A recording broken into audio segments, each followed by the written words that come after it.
Hello, everybody, and welcome to the Mackey Arena here in Tippecanoe County, Indiana, where today we have Game 1 of our SimWorld U Conference Championship doubleheader. It's a clash in the Big Ten as the Minnesota Golden Gophers will face the Purdue Boilermakers for the Big Ten Championship. I'm B-Ron, and joining me today is the man from long range, Sniper J. It's good to have you here with my friend. How are you? I'm doing great. We love these afternoon games, and I'm excited for some Big Ten basketball. Absolutely. Let's get the starters out the way, shall we? Starting with the Golden Gophers, led by the potential lottery pick in the SWBA draft, Donald Ifedi, number 1 out there on the floor. The other forward spot is Mohammed Amin Kushner. The guard spots Idris Blocker and Taylor Moore. And the man in the middle is Keyshawn Wilkie for the Golden Gophers. For the Boilermakers, starting 5, led by their freshman tandem of Pierre Dupont at power forward and Mijay Williams at shooting guard. The other guard spot is D'Angelo Stepp. He's a point guard. The other forward spot taken up by Darius Player, the junior from California. And at center is Ian Krimmer for the Boilermakers. Jay, we have a huge game here on our hands. The Big Ten has been a conference that has been a little bit... This isn't the match I think a lot of people were expecting starting off the season. Minnesota-Purdue. I'm pretty sure if you said this, people would have laughed at you. Start the season out. But here we are. Final day of the season. It all comes down to this for the Big Ten title. Minnesota-Purdue are here. V-Ron, I would have laughed at you if you would have told me Purdue and Minnesota would have been in the Big Ten championship game. I would have laughed. But me too. I want to personally congratulate both of these teams on all their accomplishments and making it to this point, and I wish them the best of luck as we have tipped off this beautiful ball game. Absolutely. Boilermakers win the tip, starting with Purdue. Just go over some things here. Purdue this season, hang on a second, there's a foul on Blocker, and quickly throwing it down is D'Angelo Stepp. Stepping up big in the opening moments of this. A few seconds into it, already a foul and a chance for a three-point play the old-fashioned way. D'Angelo Stepp. B-Ron, you already got that magic wordplay going, stepping up already. Yes, sir. We're not even 30 seconds in, and we got a highlight and one dunk, and we got wordplay. It's going to be a lovely afternoon. Absolutely. 3 points. Purdue quickly leads here in this one. Like I was trying to say earlier, we interrupted. Purdue this season 17-11, 10-4 in the Big Ten. Obviously first in the conference. They're hot coming into this one, Jay. 4-1 their last 5. Winners of their last 4. As a matter of fact, their last game was a win at home against the Terrapins for a 70-45 win back on April 29th. And last season, Boilermakers 18-16 overall. They were 9th in the Big Ten last season. And they went through that season could be described as a disappointment because they also lost their star big man as well, and they ended up falling in the NIT championship game. And they were looking to rebound, and boy, what a rebound this is! And a quick 6-point lead here, thanks to D'Angelo Stepp. The first 6 points of the game go to that young man, the sophomore from Michigan City, Indiana. That makes no sense. You're right, that doesn't make any sense, B-Ron, but as I look at Stepp's face, man, you can see the laser focus on his face early on in this game. He's locked in and he's ready to compete for the Big Ten championships in this afternoon. And Donald Ifedi locked in as well, getting his Gophers going on the board here. Golden Gophers this year, 16-11, 8-6 in the Big Ten. They're tied with Michigan State in the conference for that spot, but because of the tiebreaker over Michigan State, they're here instead of the Spartans and Tom Izzo's squad being here. And Michigan State, they're 3-2 in their last 5. They did lose their last game of the season, lost it to Indiana. They were on the road in Bloomington. They lost that one by 1 point, 76-75 loss to the Hoosiers on their home floor. Yeah, but I know JK was kicking and screaming when they lost to Indiana because he really wanted to be in this championship game. I know JK is probably watching with one eye closed and one eye open. Absolutely. Long three-pointer goes. That's Darius Player.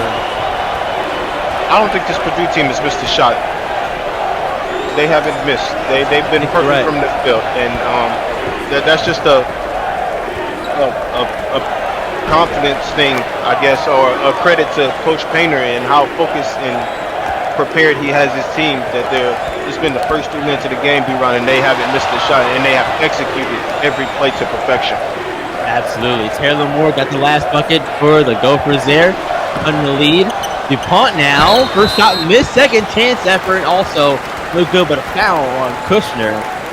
We'll see more free throws here coming up for the Boilermakers. These are going to come from Ian Krimmer, Jr. from Kenosha, Wisconsin. Listed here at 7 feet, 230 pounds, and it's not very often you see a lot of 7-foot guys at the college level. So when you do see them, they're always a little extra special. And Krimmer misses the first free throw there. And one thing, like you said, the size and the height is special, but how athletic Krimmer is and how he protects the paint for this Purdue team is special as well. And he is a reason why this team thrives on defense, and they are in this championship game here this afternoon. Absolutely, absolutely, my friend. And we got to talk about other things, but I do want to go over your keys victory for this game this afternoon. What you got? Absolutely. I think for Purdue, if they can control the paint tonight on their home court, if they can rebound, block shots, and score in the paint against this Minnesota team, they're going to have a fantastic time celebrating after the victory. On the other side, I think Minnesota needs to pick up the pace a little bit. They play a deliberate style offense, B-Ron, but I think Purdue plays a little too slow and a little too precise for Minnesota to try to play Purdue's game tonight. So I think they need to pick up the pace, get the tempo up, make it a track meet in some sort if Minnesota wants to win on the road. We'll see how they do that for sure. I heard that smack moment over here, Jay, as Wilkie gets fouled and he'll go to the free throw line for a 3-point play. Try and make it a 2-point game here for the Gophers, and he does get the free throw to go on the year. Wilkie, a 70% free throw shooter. I like what I'm seeing from Minnesota early, picking up Purdue at the half court. Yes, and that's their half court press. Oh my God! Whoa, Darius Player, the team captain for this Boilermaker squad. He played for West Coast Select, now known as West Coast Followers, back in his SimWorld prep days. He's only there for the one season. Only there when they were West Coast Select, but even so, that was the Ground Zero season. Even so, he hasn't missed a beat. And now Purdue continuing to roll here. That's Majer Williams and things going. He played for Gotham 5 during his time in SimWorld Prep. A lot of familiar names and faces down here. If you've been around SimWorld for any amount of time, you might recognize some of these names and faces here in this one. Good to see a lot of these guys continuing to play basketball. Absolutely. Not only play basketball, B-Ron, but win at the highest level possible. These prep players, they come from magnificent organizations, and they come to the U, and they translate everything that they have over, and now these guys are on the biggest stage of the conference championship. And we have our first time out of the game. I'm sorry, B-Ron, but I'm taking this one. We have our first time out of the game, and we're going to pay some bills, and we're going to speak to you right after these messages.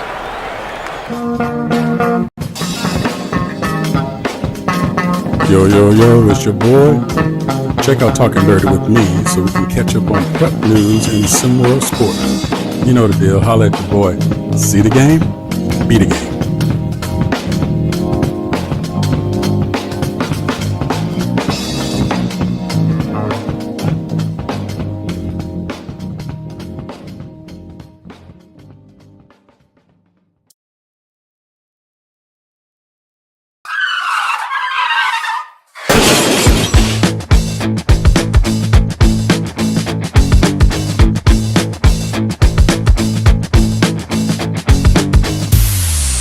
What's up, everyone? This is Big Bob. And this is Maestro. And we are the co-hosts of Around the Table with Big Bob and the Maestro. Around the Table is a SimWorld Sports podcast where Big Bob and I give our takes on various sports around the world. Make sure to tune in every Tuesday at 4 p.m. Eastern Time to hear our takes. And don't forget to join in the conversation with us on Discord at discord.gg/SimWorld Hoops. And make sure to follow us on Twitter and YouTube, or I guess I should say X, and YouTube at SimWorld 4K. And as always, see the game, be the game.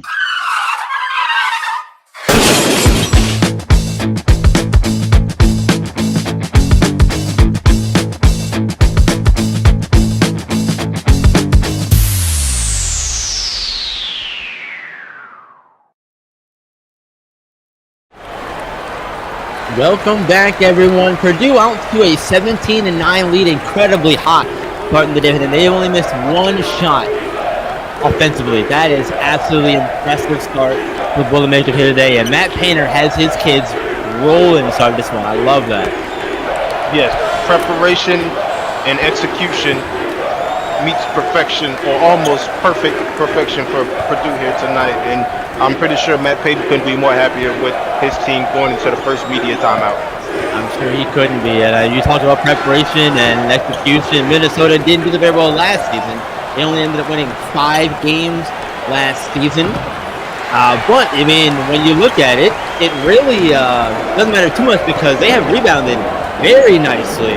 They've got themselves here in relevancy in the Big Ten this year. And I think that says a lot about the coaching that's going on this season with Ben Johnson.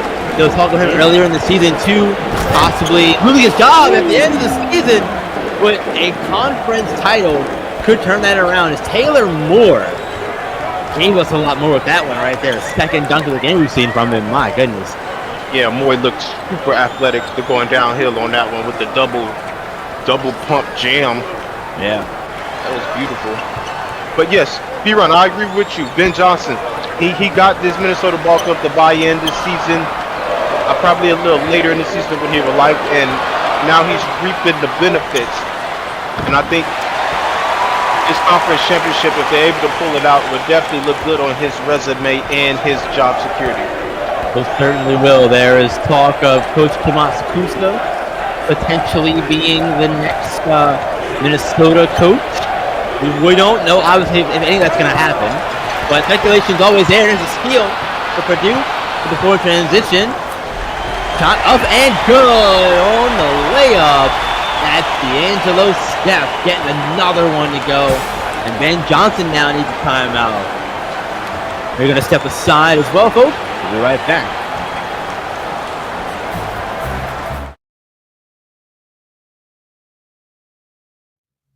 My experience with SimWorld Sports has been absolutely amazing. It's one of the most realistic, hands-free esports universes that I have ever seen. I love the fact that you can see a coach, you can see a player go right from the preps all the way to the pros here at SimWorld Sports. And I must say that it might be one of the most immersive things that I have ever been a part of. 24/7 media coverage. You get a chance to see live games. You get a chance to see live runs. It is clearly just an amazing thing to be a part of. And so if you are a sports fan, if you are a former athlete, if you are a role play gamer, if you like to get into communities that you love, then SimWorld Sports is for you. See the game, be the game. Welcome back. 24-13, Purdue is rolling here to start this one. And I think that is very important for Purdue because they won the only meeting that they had with Minnesota this season. That was a 77-70 win back on February 25th. So this is potentially a really good sign for Matt Painter, for the Boilermakers, that they are coming out setting the tone early here in this one for Minnesota to try to fight back from. Now, Fetti trying to attack the shot, unable to get the layup to go that time, and now the Boilermakers back up the floor with it, looking to continue their hot start to this one, and that's not going to happen. Instead, it's going to be a turnover. The freshman Majere Williams got a little bit too quick around and tried to go baseline, kept on the line instead. Now some subs for the Golden Gophers. He tried to cut that corner a little too wide and got getting touched out of bounds line. I'm pretty sure he's kicking himself about that, but you got to move on to the next play if you're this young man. Gotta be. And Minnesota unable to get that one. Second chance also rejected. Now Boilermakers back up the floor with it on their offensive side now. An absolutely posterizer from, I believe that was Keandre Curtis who did that. Mr. Dunker for Purdue. Man, the response though right back, you love to see it. That one courtesy of Davey Moy from Bisbee, Oklahoma, the sophomore, throwing that one down in response to the dunk from Curtis there. Mr. Dunker, as you're calling him there. A rebound. I wouldn't be surprised if we see this guy in the slam dunk contest here soon. Yeah, it wouldn't surprise me at all. I wonder if we're gonna see a college version of that. I know we've seen it in high school, Jay, but Yes, B-Ron. Just to clarify, we are having our version of the slam dunk competition in Hawaii. It's coming up. I'm excited because I get to go out of this stand, but I also get to see some excellent displays of athleticism, basketball, and shooting abilities. That is exciting. I love that we're getting that for the college game. That's normally something you see a whole lot in the college experience, but it is good to see it happening with SimWorld U becoming a thing now, getting a chance to showcase a lot of players in their various skill sets as they prepare for the pro level too. And there's a good basket for Minnesota. Yeah, that was Moy getting that one to go. Moy has been productive for this Minnesota team, but I'm interested to see when Ifedi's going to step up and start making some waves and splashes into this ballgame. Really put his imprint on it, being that he is a projected lottery pick. He is the leader for this Minnesota team. I'm interested to see when he's going to start settling and really get this team going and compete for a championship. Leading him off the way, team captain, and there's a foul on Keandre Curtis. And guess who that was? Davey Moy. Once again, he's came in the game and quickly made his presence felt.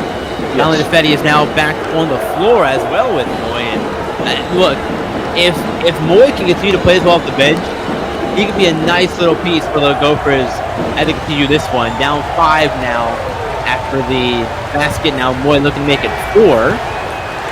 He does not make it 4, unfortunately. And Moy on the year, a 52% for the shooter, 52.9, which means 53%, but now it's going down anyway because of the missed free throw. Yep, he's right back at that 52.9, like you said. yeah, right. We're almost, we'll say, we're at the 10-minute mark here. It's about halfway through the first half of play here. Has anything stuck out to you so far through the first half, of the first half, Jay? Yes, B-Ron. Yes, the main thing that stuck out to me is Purdue's efficiency. How efficient they've been on offense, how sharp they've been on offense, the passing, the shooting, the running their plays, how precise and execution. Purdue has executed extremely well here this afternoon. And on the Minnesota side, I don't know, it's almost like the lack of energy. I don't know. I don't want to call nobody scared, D-Ron, but Minnesota's not playing with the energy they need to win a championship. It's almost like they're sleepwalking through the biggest game of their season. Biggest game in school history as well. They're looking for their first ever Big Ten Conference title. Meanwhile, Purdue looking for their first since 2023, Jay. And it's a big deal for either side. Exactly. You couldn't have said it better. What kind of team comes into a game knowing that their school, I'm pretty sure this was said in locker room, knowing that their school hasn't won a conference championship. There we go.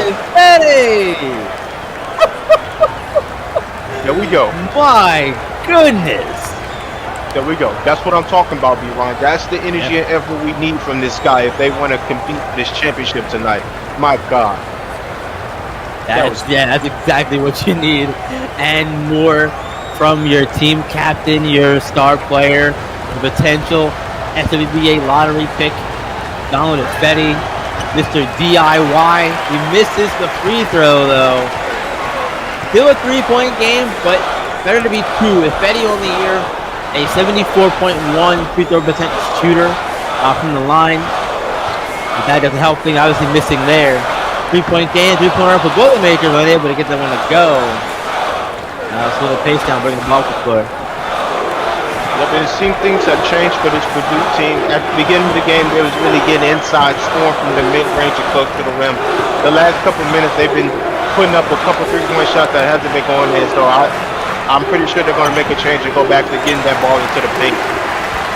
That's what I try to do. Strong defense there. Minnesota able to make the last bucket. Purdue comes down and ends their dry spell here. Points their own that time. Big ones too. There was a 3-point lead, now back up to 5 for the Boilermakers here. And you hear the arena is absolutely rocking. Moy attacking the basket, unable to get it. Does grab the rebound. They will get a second crack at it here. Throwing it to Ifedi. I saw it coming. So did Purdue, however. They knock it out of bounds and go for a possession. 5 seconds on the shot clock, and Purdue going to take a timeout here. We're going to take a break ourselves. We'll be right back, folks.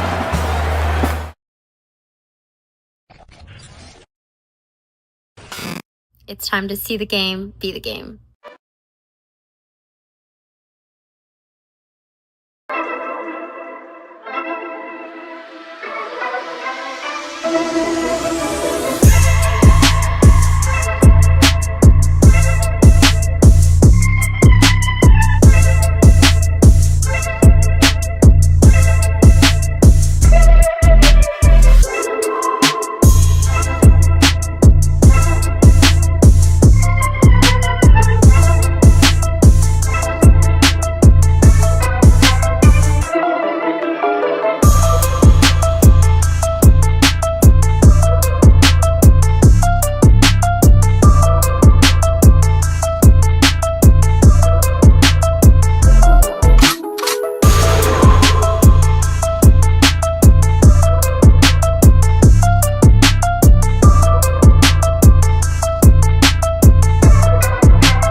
Welcome back, everyone. A 28-22 Purdue lead, and I am very surprised at the start of this game how similar both these teams are looking in terms of how they're getting the most of their points. They're attacking inside and really just making their money in the painted area. Both teams are doing that very well, and Minnesota, as a result, looks like they're settling into the game here after a slow start. Yes, the first 8 minutes of the game, I didn't know where Minnesota was. They were probably still on the team bus coming from the hotel. But the last 4-ish minutes, they have definitely settled in. And now we know that the Golden Gophers are here to play. And Ifedi is here to compete. Looking to compete, looking to win the Big Ten championship as well. Player, Tuggawan down. Mid-range jumper, pull up, good! That was pretty from Darius Player. And there is a errant pass that under the first row, but they're going to catch that basketball. Give it to the referee. You don't get to keep that one. Purdue, no, you don't. It's over. No, you don't. It's not baseball. You don't get to keep it. That's not the type of turnover you want to have if you're Minnesota. You're on the road. It's the conference title game, and you're not struggling, but your points and possessions is hard to come by, especially in a slow game like this. So that kind of turnover can be costly down the stretch. Ooh, a fadeaway from Pierre DuPont, showing off his range there. That's not something I expected from him, but like I see it regardless. And there's a contact foul on Steph, his first of the day, and you see the fans here getting up and giving it to the refs. They're not happy with that call there. Regardless, it's a foul. So free throws here for the Golden Gophers. These courtesy of Idris Blocker, sophomore from Fallon, Nevada, shooting 70.6% from the charity stripe this season. It's the first one to go. And B-Ron, just to clear up, the fans are mad about that call, but what the fans don't know is that the rule is that you can't push the defender can only have so much momentum going into the offensive player, and I think on that last possession, the defender had a little bit too much momentum and knocked the offensive player off his stable jump, if that makes sense. So he knocked him out of position in the air. So that's how he got the foul call. That makes sense to me. Look, a foul is a foul, right? At the end of the day, that's what I say anyway. I like the thought of letting boys play, so to speak. But at some point, you gotta have some kind of order, right? Yeah. Yes. Yeah, rules in place for a reason. That jumper does not go. Purdue trying to get back and score. They do. Top basket right there as well. Taking the contact in the process. That was, and I'm not sure. That was, I can't pronounce that. I'm not going to mess up his name on the way. I can't pronounce that, but that's an extremely tough finish when he gets the footer in there like that. Absolutely. But the response from the Gophers is 2 points of their own right there. There he is. That was the guy who scored the last one. That was Giodo Cichetti. There you go. Giodo Cichetti. See, I would have said something totally different. I was thinking Sachi. Yeah, I would never said that, B-Ron. Hey, it's all right. Look, that's why I'm here, right? I'm the name guy after all. I give him a nickname before I do anything, B-Ron. You know me. Right, exactly. Anything else is trying to butcher the real name, right? Now, Curtis get hit with the reach-in foul there. His second of the game. The coach Matt Painter there, not too pleased. Maybe between either the reach or the actual foul call itself. Either way, free throws for Taylor Moore. Moore, a junior from Clarksville, Tennessee. This is here at 6'3", 190 pounds. Coming into the game at a 69.6 free throw percentage on the year. Makes the first one. He makes the first one, and then he has a nice haircut for his conference championship, and that's no surprise because in his off-season run, he is a barber, and he enjoys barbering, so we know the barber got to keep the precious paid in the shop. Absolutely. Got to keep yourself, look, especially for a game like this, right? Sometimes those little things help to keep you, look at what's the saying, feel good, play good, look good, whatever it is. That's right. You know what I mean? That's right. Feel good, play good, all that. Exactly. Well, look, we are trying to give away some EMs today, and we're going to take the number of viewers across all of our platforms and put a 0 at the end of that number. So the more people are watching across all of our platforms, the bigger that number is going to be. And but you got to be here to win those EMs as well. Can't just check in and pop out and win. You got to be here to win. SimWorld is the only place where it literally pays you to be here. So be in here, be active in the chats, get those EMs if you're on the YouTube stream watching. Well, now listen to me, V-Ron. Yes, they get paid, but they do have a tax or a tariff fee with Sniper. Now you know this. They got a tariff, and you know I'm a nice guy. Okay, stream. I'm a nice guy. I bargain. But 50% is usually my rate. I was gonna say 5, but okay. 50 is wild. 50% is standard weight with Sniper J. But you need to get in there, comment, and get going so we can get our EMs together. Yeah, get in here, get yourselves active, and get the number of viewers up across all of our platforms again, so we can give the most EMs to one lucky viewer in our YouTube chat in particular. So we want you here on YouTube. We do want you here on YouTube. Player trying to score on the inside, can't do it there. Good defense there. That is Alejandro Palanker there. Defense. Palanker here with it. Looking for somebody to move around. He does throw it inside. Fadeaway jumper, good. That's Idris Blocker in that one to go down. And V-Ron, Minnesota scored there. Minnesota scored there, but this tempo and pace of the game does not favor them at all. And I think that's why we see them picking up full court. I think they're trying to pick up the pace of this game. If they continue to play this, I'm not going to say it's slow, it's like a medium tempo. Purdue is more than comfortable doing that, playing through their bigs. So I think. Oh, man. That was a beautiful shot. I'm not going to lie. I watched that one as it rolled out his fingertips and it started rotating in the air. It looked so pretty. I knew that was going to touch the bottom of the net, B-Ron. Man, that's such a pretty move from Pierre DuPont. Yes, and just to finish my statement, I think Ben Johnson knows that this tempo is not the way his team's going to win tonight. So he's trying to get his guys going by implementing the full court press or the full court trap and trying to speed this Purdue team up.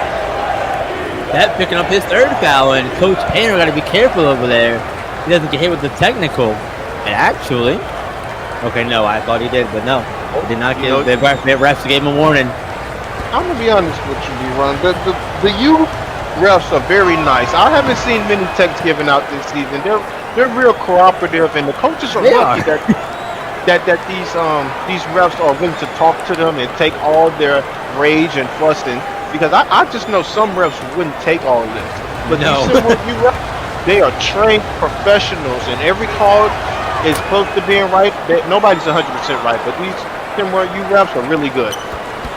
They are really good. Don't see a lot of nonsense in these games. We've seen a handful of flagrants, sure, but we've seen, like you said, a few technicals given out, but not too many. We saw one yesterday in one of the games yesterday. But again, it's only one. So I get a whole lot of those here. Now Player picked up his dribble, great defense, and a steal in the process. But okay, no. Minnesota still has it. Almost got it right back. Did DuPont there for the Boilermakers, but instead wouldn't go for his possession of the ball here. Shot clock down to 10. Now down to 10 more in the corner with it. Looking for a screen. Does get it. Goes up and throws it down. Overstep. Oh my goodness. Taylor Moore. Whew. Speechless. Speechless. It's rare. Be wrong. Did you see that?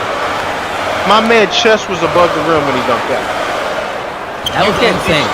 Yeah, you can't teach that. I mean, golly. As they cut it to a 1-point game. Look, if you could teach it, I want to do that. I want to put a fire like that and do that, right? Yeah, we definitely paying for that class. We're paying for that. Right, Even Sniper Jay's paying for that class. And I jump pretty high. Right. Hey, look, give me one of those slam ball trampolines and I can do it, right? That's the only way I can do it. Ooh, loose ball. Gophers pick it up, and a chance to take the lead here for the very first time in this game. They've trailed all game so far. They look like Purdue is going to go to a 10-0 run at one point, but Minnesota able to fight back to take the lead, and they do take the lead with that basket, courtesy of Mohammed Amin Kushner. Getting that one to fall. The Golden Gophers have the very first lead of the game with a minute and 30 left in the first half. And you have to give credit to Coach Johnson. He changed to that full court trap / man-to-man defense, and the pace has picked up. This Purdue team has been sped up a little bit. Chase down from Pierre DuPont. Moore got fine with the spin, but DuPont not giving up on the play. Able to get back into it. And as a big guy going against a smaller guy like that, normally that smaller guy's going to score because he's quicker than you. But DuPont that time, spin move from DuPont. Scoring as well, putting it on the floor. Maybe a little flop in there from Anton. But regardless, oh boy, and that's not good as well. That's not good either. Careless turnover from Moy right there. But DuPont getting the job done on both ends. This sensational freshman, super athletic. He's an interior force, and he showed off the footwork and his skills on that offensive possession. Was it a little bit of contact? Yes. Was it a flop? I don't know. It's not my say. But it was a beautiful move from DuPont. Absolutely was. Now DuPont inside the player. They're back out to Sacchetti. Sacchetti. Touch inside, gives it to DuPont. DuPont spin move into the interior. Good. That looked a little like another big man we've seen in the Big Ten this year. You know what I'm talking about? Yep, my player of the year. Marion Sherwood and now Taylor Moore turn the ball over here once again. We'll see some subs here. A second straight turnover for the Golden Gophers. The lead was in Minnesota's favor for a brief moment, but now it's back in Purdue's hands. Some careless turnovers from the Golden Gophers. Moy maybe still a little amped up from his top 10 finish right there, and he's having trouble refocusing back on the game and just making careless mistakes. Moy back out here on the floor. You see him with Taylor Moore. Moy in the corner, number 5. Shot clock is turned off. Game clock down to 10 seconds. Hold for the final shot of the half here. It's Moy going by. Floater alert. No good on that one. And net barring a heave here.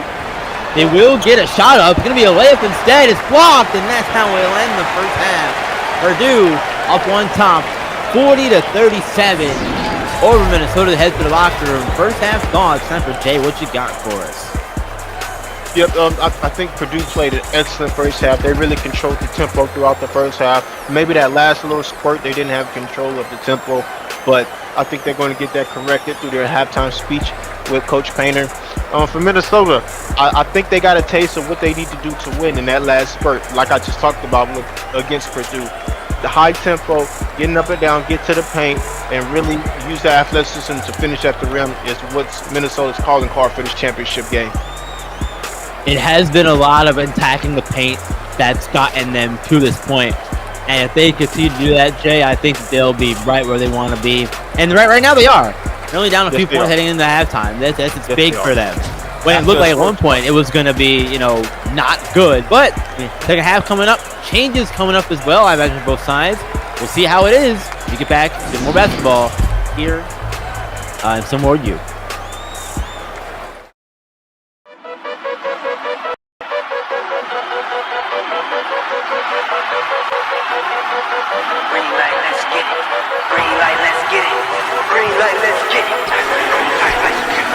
Green light, let's get it.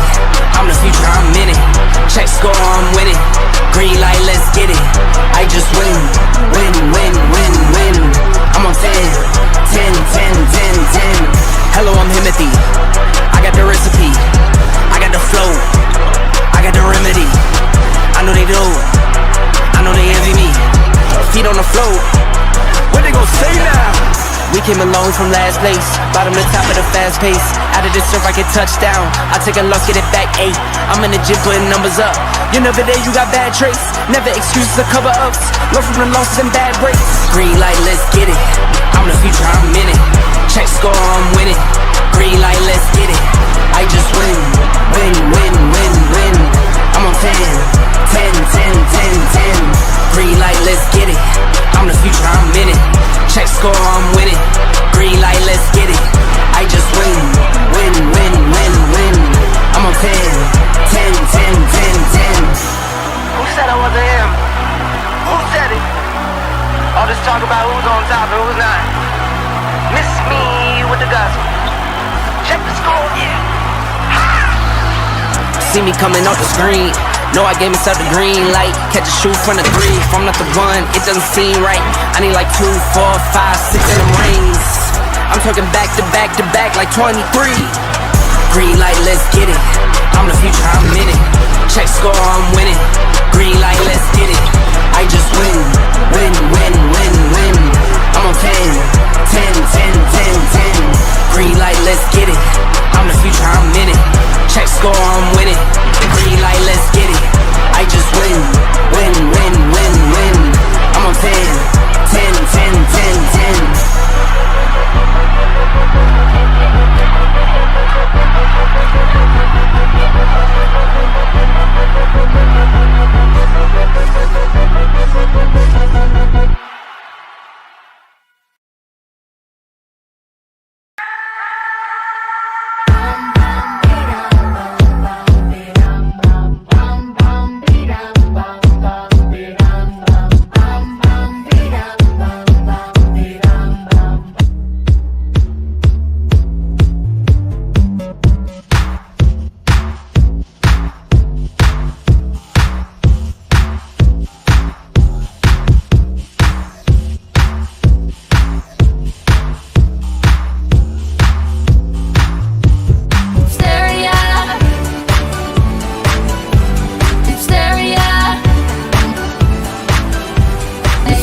Yale's here with SimWorld Sports, where we're providing the most immersive virtual sports experience found anywhere out there.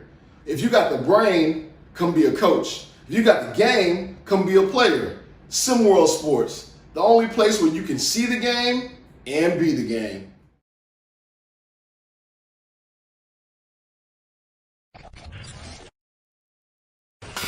See the game, be the game.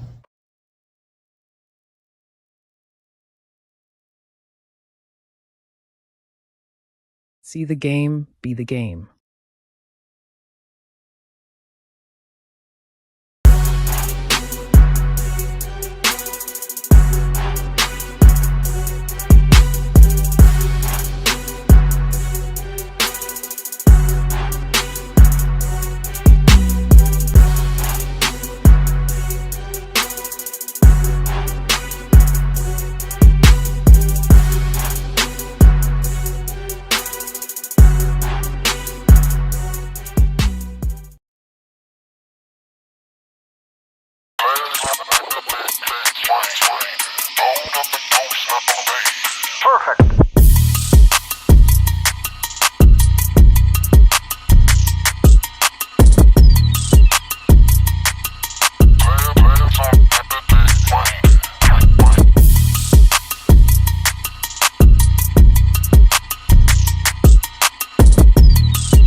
Look, everybody got prices and other vices. I took a chance through the dices and got a nice hit. Was on the clock with security running the night shift. And then I got a DM of some change in your life. Then I wait for it and then I pray for it. I just be hoping it ain't taint what I paid for it. They say you never be as pure as your first form. The sights never be as clear as you first saw them. That's why I'm elevating and constantly meditating. Gotta keep my mind right, not waiting on hindsight. I never sacrifice the art for the limelight. And don't surround with who only show the highlights. I spent 20-some years in the twilight. And I swear look a whole lot like the spotlight, really.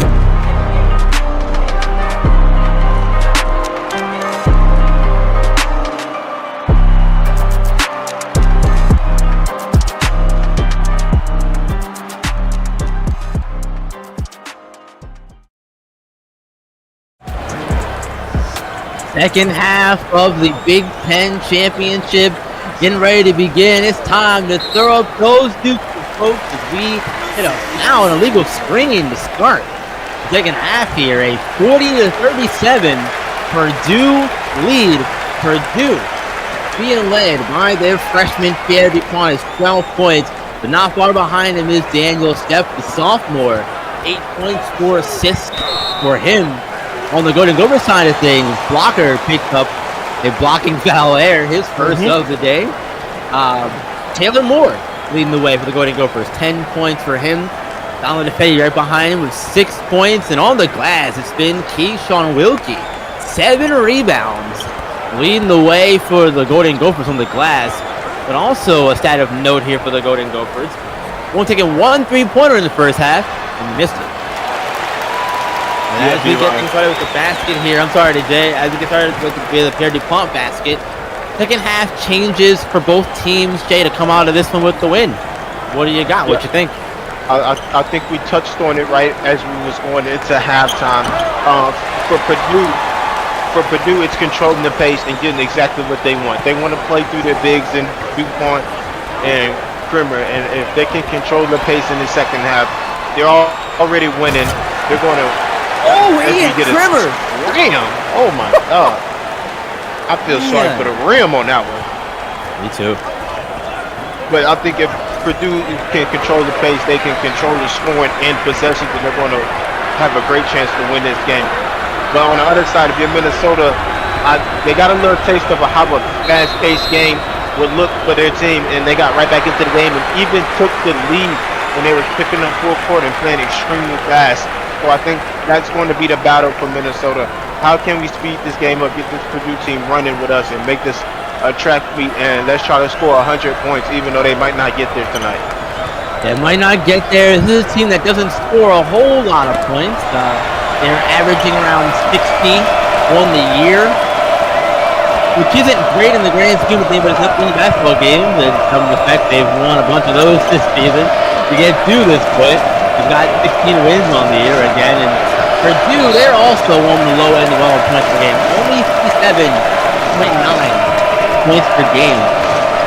So neither of these teams really have explosive offense. Well, Minnesota's going to need an explosive half offense, even if they do it for 20 minutes or 18 minutes. They're going to need an explosive offensive half to win this conference title here tonight. I do think that's the case, Jay. I do agree with you there. Purdue has looked like the better, more consistent team overall. But both teams have done things well, and we mentioned it before break. Both teams have done a great job of getting into the paint and scoring in the paint. I think if I'm both those coaches, I want to see that paint get clogged up a bit more. Betty here. Jumper at the buzzer. No good. Good defense from Darius Player. Going down to Fetty, and that is a matchup we've seen times in SimWorld Prep as well. Wow. We've seen it here on the SimWorld U level. The basket inside for Purdue. Great transition from Purdue right there. Minnesota going to burn their first time out here early in the first half. I want to remind everybody, don't play yourself. Be a part of SimWorld. Invite others to join as well and be a part of this experience. If you are a player or a coach of our experience, if you bring in somebody, you'll get 5,000 EMs. If they send us a coach, they get 5,000 EMs. The coaches in general will get 5,000 EMs. And any super fans as well, you'll also get those 5K EMs for joining as well. SimWorld Sports, the only place you can see the game, be the game, and you can find more information on the website at simworldsports.com or by joining the Discord as well. Discord.gg/SimWorld Hoops. Again, it's the only place where you can see the game, be the game, and this has been a great game so far that we're seeing and being a part of today. I did that well back around at the end. Yeah, this is absolutely a fantastic game that we're a part of here, B-Ron. But Minnesota doesn't, again, they look like they started the game just like they're starting the second half, a little unfocused, a little unmotivated, and a lack of energy. So I think they're going to need to turn that around quickly, or this game is going to get out of hand. Yeah, you can afford in the second half to let this game get out of hand. Let the crowd into it as well, because home teams have not fared well in these conference championship games. The only home team to win a game is the UNLV. 1-5 are home teams in these conference championship games so far. Foul, no basket. Steph now picking up his third here in this one. So free throw coming up with the Golden Gopher. That's Idris Blocker getting the free throw opportunity here for the Golden Gopher. And B-Ron, Steph now with 3 fouls. Is that a problem, Jay? I'm sorry. I'm sorry, B-Ron? I'll ask you, with Steph having 3 fouls and how important he's been to the Boilermakers so far, is that a concern now for you if you're head coach Matt Painter? No, sir. I don't think it's a concern right now. Even though Steph's a young player, he's a sophomore, I think he understands what this game is about and how his Purdue team needs to win. And as a point guard and leader, I think Steph is mature enough to handle the 3 fouls and not pick up that 4th one to put his team in jeopardy of losing their playmaker for the rest of the game, or majority of the rest of the game, B-Ron. Yeah, I think he took one more foul here. He's sitting for a good amount of time. I might not see him back in until, what, maybe the 10-minute mark, perhaps? I mean, a little later than that, man. You don't want to take any risk in a championship game, and you need your two-way playmaking guard out there to end the game. So 10 minutes is a long time without picking up a foul in a college basketball game. So maybe the 8 to 7 minute mark is what I would assume. Okay, that makes sense. Well, they'll worry about it when they get there, I'm sure. Absolutely. We saw 2 baskets down the floor here. Purdue, 8-point lead for the Boilermakers here, and I think you were going to say something a bit ago before I cut you off with the comment about the fouls there. But Pierre DuPont, I really like what I'm seeing from him. And oh no, Donald DeFetti moonwalking out of bounds here, and that is not something you want to see from your junior team captain as well. That's not the time for that. No, it's not. And again, it boils down to being unfocused and unmotivated for this Minnesota team. Like, these careless turnovers are going to start to add up if they haven't already, but it's going to catch up to them when they need it most, when they need those possessions, when they need those points in the last 4 minutes of this conference championship game. But a talking point is, DuPont did just sub out, so this could be a time for Minnesota to probably spark a run on offense and get a couple stops as well. Now, Player gets fouled by Ifedi. Ifedi picking up his first of the day. Darius Player going to the line. I believe it's the first time we've seen him at the line today. If not, it was earlier in the first half. But regardless, Player, a junior from Modesto, California, averaging 10.6 points per game coming into it. Does have a lot of minutes. 27.9 leads the team in minutes per game, as a matter of fact. And as a junior upperclassman on this team, expect him to be in that category of guys getting a majority of the minutes here. Yeah, experience, would be the main factor in that. The amount of experience he has being a junior, and he just knows the lay of the land, right? So he should be able to perform under any condition because he's been through the fire already. Exactly. Talented player as well. That also helps you earn more minutes. Also helps when you're really good. And Darius Player, good solid guy to have on your team. 12-point lead here for the Boilermakers. Ifedi, guarded by Player, attacking him to the basket. No points there that time. Player with the strong defense, not allowing Ifedi to score. And Ifedi looking a little frustrated out there after that miss in particular too. Yeah, I think he's frustrated because he knows he has to score the ball and be aggressive for his team to be successful. And tonight, he just haven't had the opportunity or the looks or the play calls to be as aggressive as he needs to be. And you got to think Coach Johnson is doing everything he can to get his guy going, and the defense is doing an excellent job of taking him away. Absolutely. That's a huge when you take away a star. And there's a legal screen on Ship. I almost said Ship.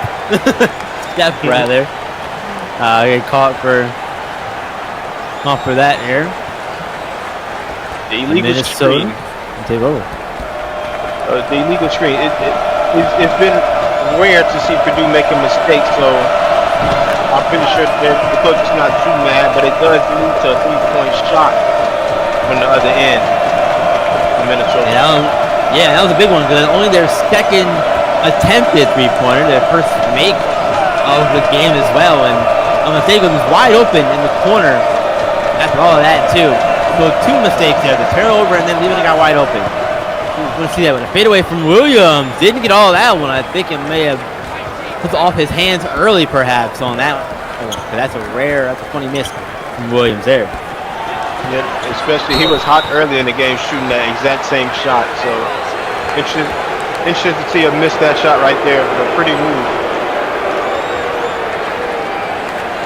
Pretty move, no finish, and a blocking foul on Williams as well. All those things happened in a few seconds here, it feels like. And the 14-20 left here in the second half of play. Again, both teams looking for a Big Ten conference title. Minnesota looking for their first in school history. Purdue looking for their first since 2023. And this is a big moment for both these teams, Jay, as well. I know we talked about it earlier in the production meeting, but both these teams weren't expected to be here in this spot of the season. But this is the kind of game that, while it may not put you on the map in terms of perception of college basketball, it will put you on that kind of recruiting, Jay. And Hoops area as well. Hoops area is right around the corner here. Selection Monday is tomorrow. And you're absolutely right, B-Ron. I mean, me and you talked about this before the game, and I'm glad we're talking about it now, as so the world knows. Yes, this game is huge. I'm pretty sure this is Purdue's first time being on national television as we have a timeout. And I think we have to pay some bills here, so we're going to get a brief break and be right back.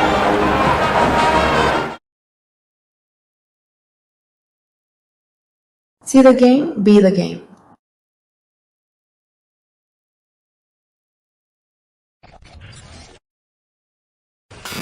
I'm CC Lyle, and I always wanted to be a pro coach. And SimWorld Hoops is the place where I'm able to live out my hoops dreams. SimWorld Sports is the only place where you can see the game, be the game.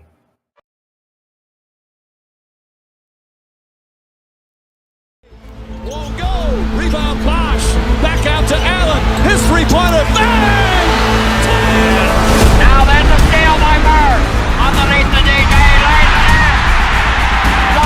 What's this gonna be?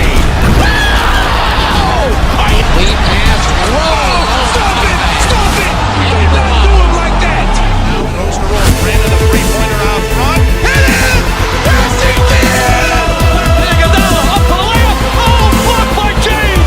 Decide not to use it. Curry way downtown. Bang! Bang! Oh!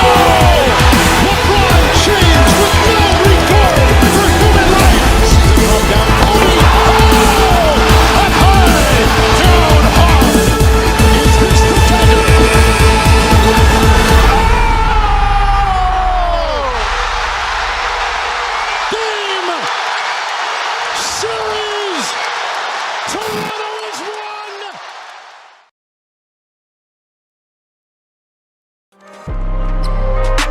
Look, everybody got prices and other vices. I took a chance through the dices and got a nice hit. Was on the clock with security running the night shift. And then I got a DM or some change in your life.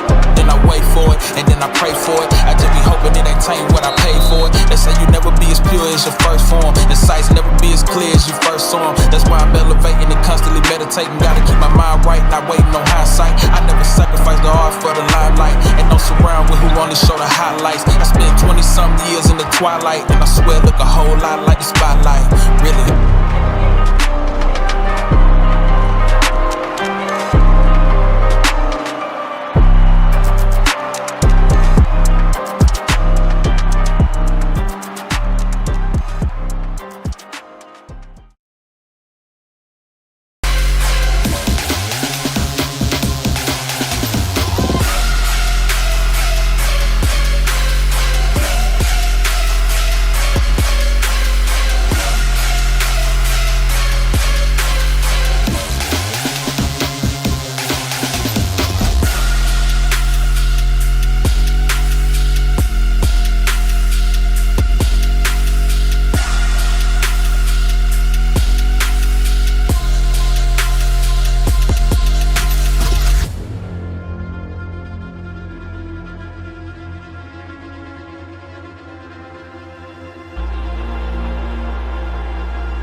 Welcome back, everyone.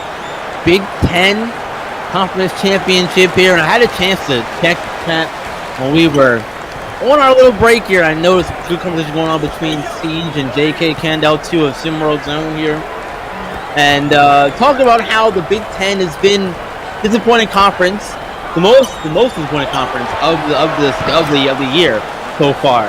Big three-pointer there falls, though, for the Gophers, cutting into this lead some more. But like I said, Jay, I thought it was going to be Michigan and Maryland winning the conference, or being here in the spot. But Iowa also kind of came out of nowhere. It was really good this season. But once Sherwood went down with those 5 games, they disappeared off the map. And they're not in it either, when they were also in talks of being in as well. Yeah, and a lot of teams had a lot of hype and they didn't live up to it. And some people say that the Big Ten is a big old dog fight and everybody's beating up on each other. But B-Ron, there's only really one way to find out, right? And it starts tomorrow with the selections, right? The Big Ten is going to be facing other teams in different conferences, and how many games they win in hoops area is going to tell you what you need to know about this Big Ten conference. Either they're really good, or they just play really well against each other and they're no good, right? Yeah, right, exactly. I think we said for a lot of teams in other conferences too. The SEC also comes to mind as well. That's a tough conference. I'm not saying they're on the same level as the Big Ten, Jay, but I'm saying in respect of them beating up on each other. I think there's a lot of that this season in that conference too. I think yes, 100%. I think every conference is competitive and everybody beats up on each other, but it's just who carries it over to hoops area and wins games in hoops area. That's the better conference, and that's what I think we're going to see in less than a week. Yeah, less than a week. Yeah, May 8th. Hoops area starts matchup Monday is tomorrow. That'll be at 8 p.m. Eastern. Special edition of Hard in the Paint. Look out for that. Also, the post-up coming up after this game as well. Ifedi fires a jumper. He looked confident about it. Did not go down though. Minnesota has gotten back into this game, B-Ron, due to a couple 3-pointers. It seems like Purdue went zone and gave up some corner 3-pointers, and Minnesota has capitalized on them, and now they're looking at a 3-point deficit halfway to go in the second half. Yeah, and that's what you're supposed to do. Taking any of those mistakes. Jumper there, no good. Ifedi grabs the rebound up the floor to quickly come the Gophers. Trying to cut it to a 1-point lead here. Foul! No basket as Sacheti picks up his foul there. Giotto Sacheti, one of his first foul of the day, and we'll see Davey Moy go to the line here. He had a really nice first half there. They had some big spots off the bench, and he was a big catalyst for them early in this one, and now trying to get the team a little closer. Does hit the first free throw. Big free throws here for Moy as he knocks down the first one. Yep, B-Ron, you say catalyst, I say Energizer Bunny. I say a spark of lightning, a spark of energy. Moy was in the first half, because Minnesota was struggling when Moy was producing. I mean, they couldn't find buckets, and he was the only guy making things happen for him and really kept them in the game. So I expect him to try to do something of the same here in the second half. Spark a run or spark some energy for this Minnesota team. And look at him pick up full court right here. This is what I'm talking about. Yeah. And now Matt Painter going to take a timeout here. A 1-point lead for Purdue, 52-50 when we talked about Moy a minute ago there, Jay. But want to talk about you guys in the chat. It's time to shout you guys out. Leave your messages below. We'll read them in the chat. But Jay, why don't you take a minute and shout out some of our users here in the YouTube chat in particular. Absolutely. In the chat, we got our main man, JK, Jason Gander. We got Biff. We got Jay McGraw. We got Bevar. We got Biff Markham. We got Kai Killings. We got Benjamin Alexander. What's up, Benjamin? We got Cyrus. Cyrus Jackson. We got Siege. Hey, what's up, Siege? Man, how you doing? I ain't spoke to Siege in a while. We got Monte Parson in here. We got a lot of people in here, man. I'm so happy to see so many people in here. Do we have any shout outs yet? I see Coach Nick Heeshin here as well. Shout out to you, Coach Heeshin. Also want to shout out all of you watching across all of our various platforms: TikTok, Instagram, X, Facebook, LinkedIn. We are a lot of places here, and I see a shout out here from JK. Shout out to all of y'all showing up. We appreciate y'all showing up wherever you're watching us. This Mark with a shout out to all the visitors here Check us out. I think you'll like it. I think you will as well. And Jay Midoriya, shout out to the players and people dedicated to the streams. Much appreciate all of you guys. You all will reap the benefits. That is for sure down the road. When you're where you want to be, you'll have a lot of this. You'll have a lot of this to thank for that. And last but not least, shout out to B. Ron. It was in the chat, B. Ron. I didn't say that. That was in the chat. I missed it. Thank you. Mr. Quincy said shout out to B. Ron. Thank you, Quincy. I appreciate that very much. Fadeaway jumper at the buzzer. Good. Big time shot. That is Tyreek Moghadam. Oh, you said it, boy, because I was looking at it. You were saying it. Great shot right there from Moghadam. That was fantastic. Love that. And now it's Char. Yes, Char from Tefin. That's actually his fifth. He's gone. He must have missed his fourth one in there at some point in time. Or the miscount. But either way, Steph, the sophomore, the point guard, is gone from the game for Purdue. Will not see him on the floor the rest of the game. I think that changes things for Purdue. He was a big part of their early run there to start the game and throughout this game as well. Yes, he was. I mean, he started the game, like I said, with that laser focus and really got the team off to a good start. And he is like their general. He's their court general, some would say. A little play on words there. And they're definitely going to miss him out there tonight. But somebody's going to have to step up and fill the role for the time being if they want to win a championship. They'll have to. Maybe it is Kyoto Sacheti as he forces a stop there over Idris Blocker. Now Sacheti with it, being double teamed in a way with both Blocker and Wilkie giving him a bit of following around the court, playing a little Red Rover with him. Now DuPont hook shot, man. Good. This freshman is good, B. Ron. He's so poised and so under control. Looks like empty and steps out there on the floor. Yeah, he's on the floor. It must have been a count issue either way. That must be his fourth foul there, Jay, on there. So yeah, missed call from I guess all sides here. We got some look the information here from the scorers table. It happened. Yeah, it does. Sure does. Oh my goodness. Oh Jesus. But you gotta finish the play though. Gotta finish the play on Taylor Moore. Step here with it. Being guarded by Moore for the ankle breaker recovery. He almost ran into us, B-Ron. He almost ran into us. Yeah. I was frozen for a minute there. But no basket for DuPont that time. 3-point lead for Purdue. Minnesota looking to tie potentially on the possession. Teddy knocks the ball away.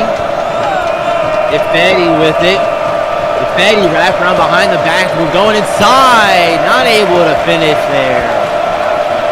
Ifedi is struggling, B-Ron. And I have to think if he wasn't struggling, where would this Minnesota team be right now if Ifedi was doing what he normally does? Yeah, that is very true. Ifedi, leading scorer, team captain, the leader of this team in general, the guy who really is the face of this Minnesota Golden Gopher program. Fade away from Steph, no good. And Blocker grabbing the rebound. So, a bit of a scoreless spell here for both sides in the last few minutes. Now Moore back to him as they get it back to Blocker here. Being guarded by Sacheti.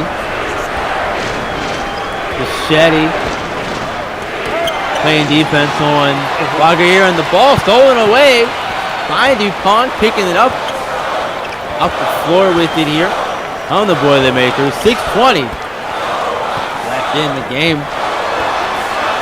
Now Steph here, attacking. I'm gonna cut you off, Jay. Go ahead. Nope, we have a timeout on the floor. Yeah. We'll be taking a break here, folks. 3-point lead for the Boilermakers. We'll see if they hold on to it. We'll be right back. Be sure to check out Rico on Clutch Time every Tuesday on SimWorld TV at 2 o'clock. Y'all know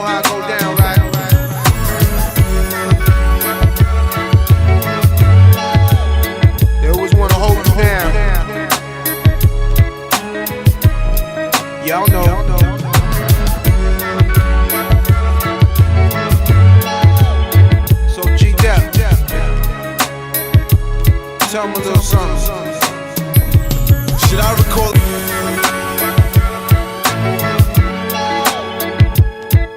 Yeah. Y'all know how I go down, right?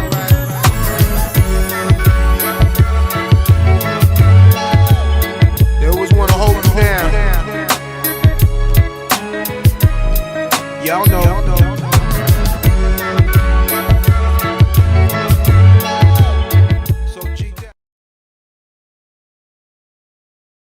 Ladies, we ask your forgiveness.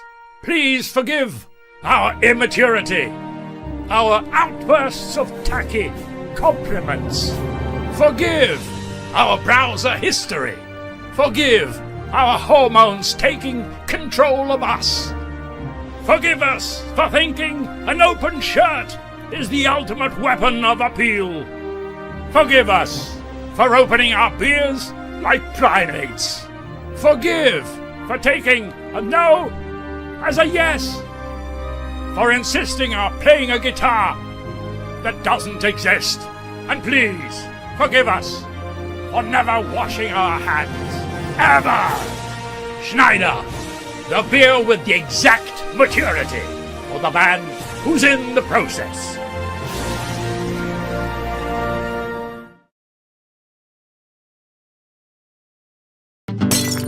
Remember those pesky squirrels? Uh-huh. Well, I trained them. Fun! Squirrels cutting coupons. Yep. It's gonna save us a ton of money and time. I love your brain, Bob. Me too. Enough! Your tyranny ends now, you filthy humans! Not up, my brothers! You seem so cool! Yeah! Ow! The day of the squirrel is upon us! No! YOLO! Oh, it's biting my head! Oh, God, it's mating with my mouth. Bobby! Just get it off!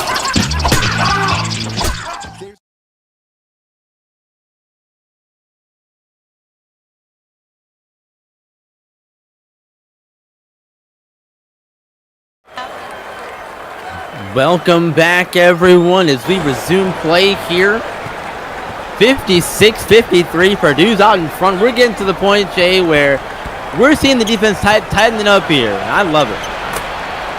Yes, absolutely. The game has reached the point to where everybody knows what's at stake. It's the last 6 minutes of the game.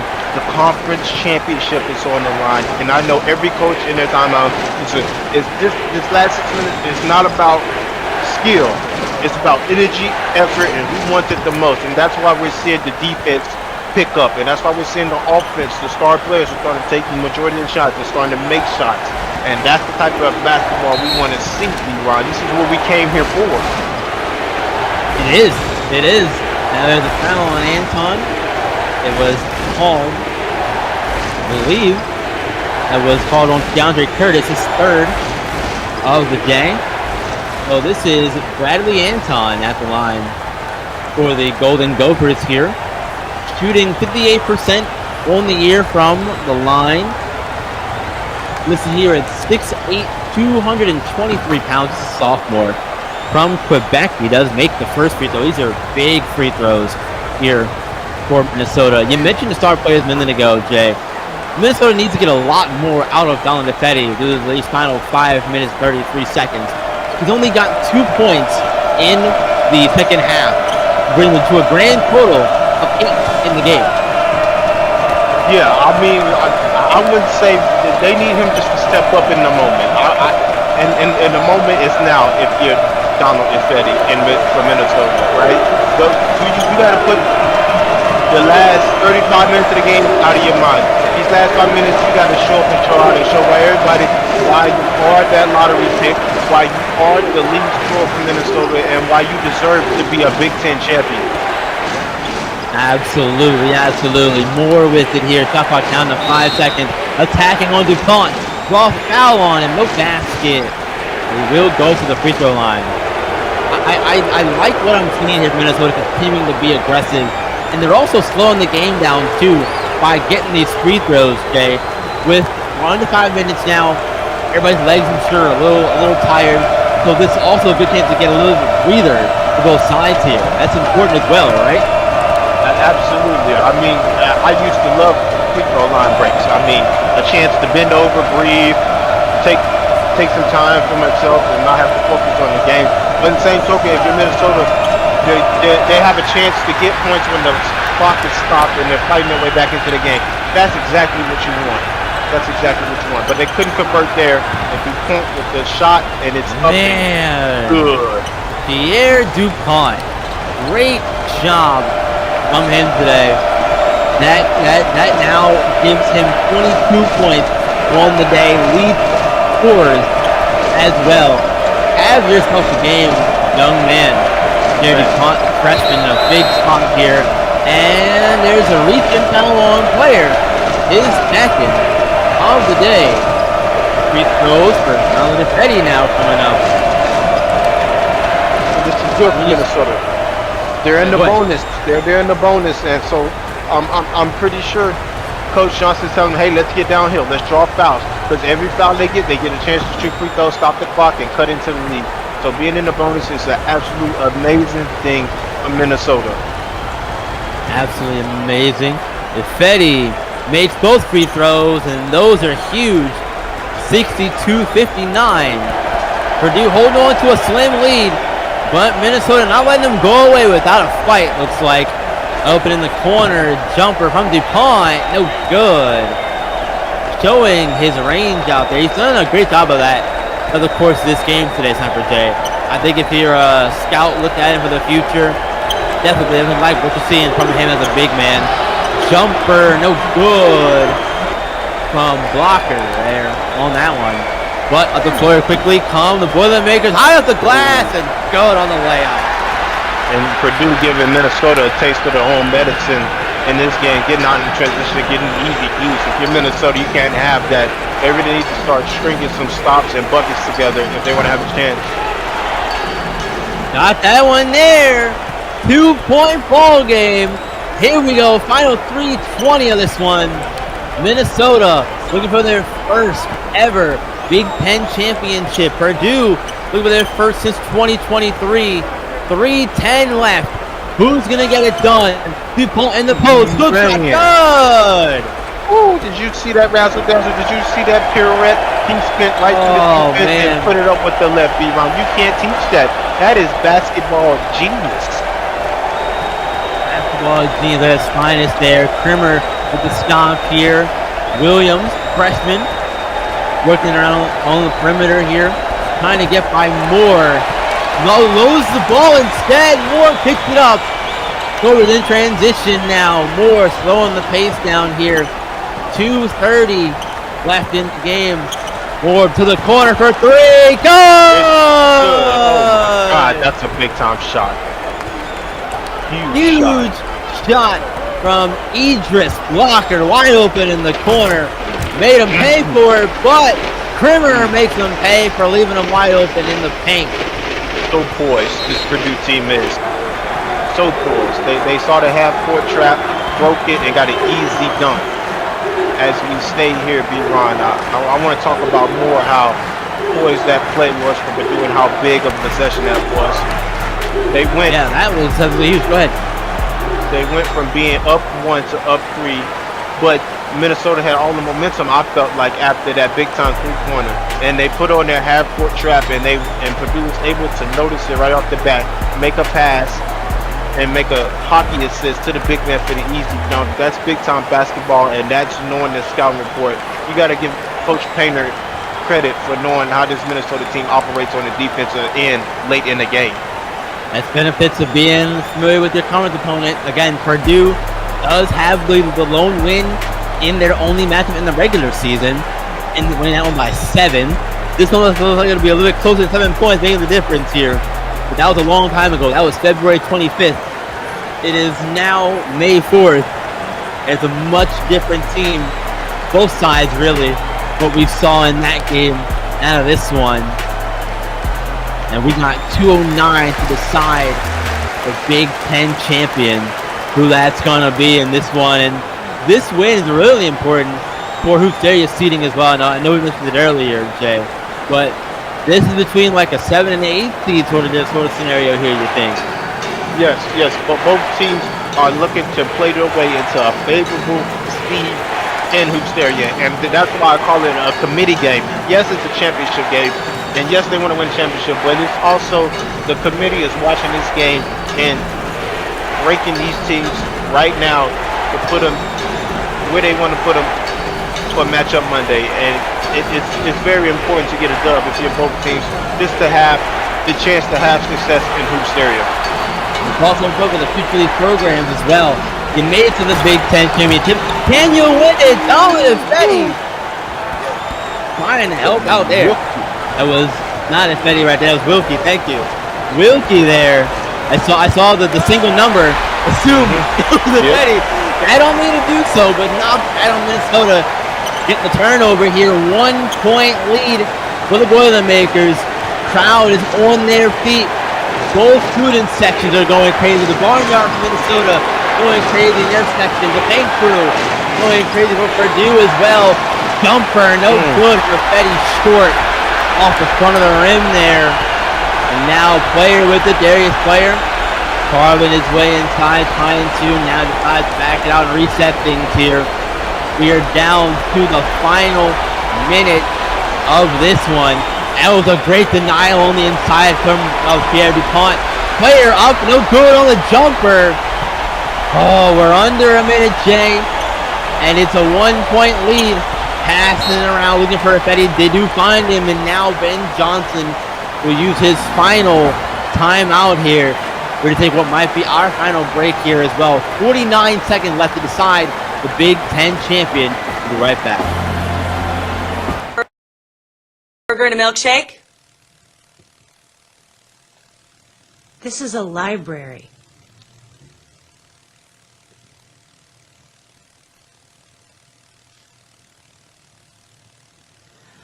I'd like to order french fries, a burger, and a milkshake.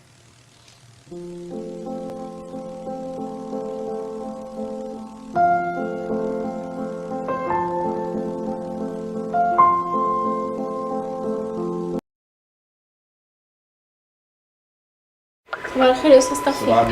يلا يلا عشان الفطور جايبه لك النهارده سندوتشات جبنه. لا والله ماليش نفس. Just you know why. Just you know why. Why you and I will by and by.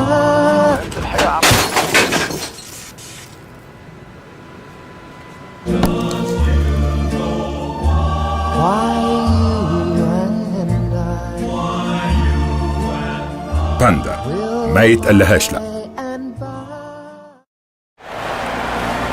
Welcome back, everyone. Final 49 seconds of the game, and boy, this is going to be a photo finish. 68-67. Purdue trying to hold on to a 1 point lead and capture their first Big Ten title since 2023. If Fetty's going to say about it, good! Donald Fetty! Did you see that? Oh, did he just turn in the air and flick the wrist? Oh my God. We have Michael Jordan reincarnation. Did you see that, B-Ron? My that God. Was insane. And we've seen him do that plenty of times this season, but that was the biggest time to pull that move out there.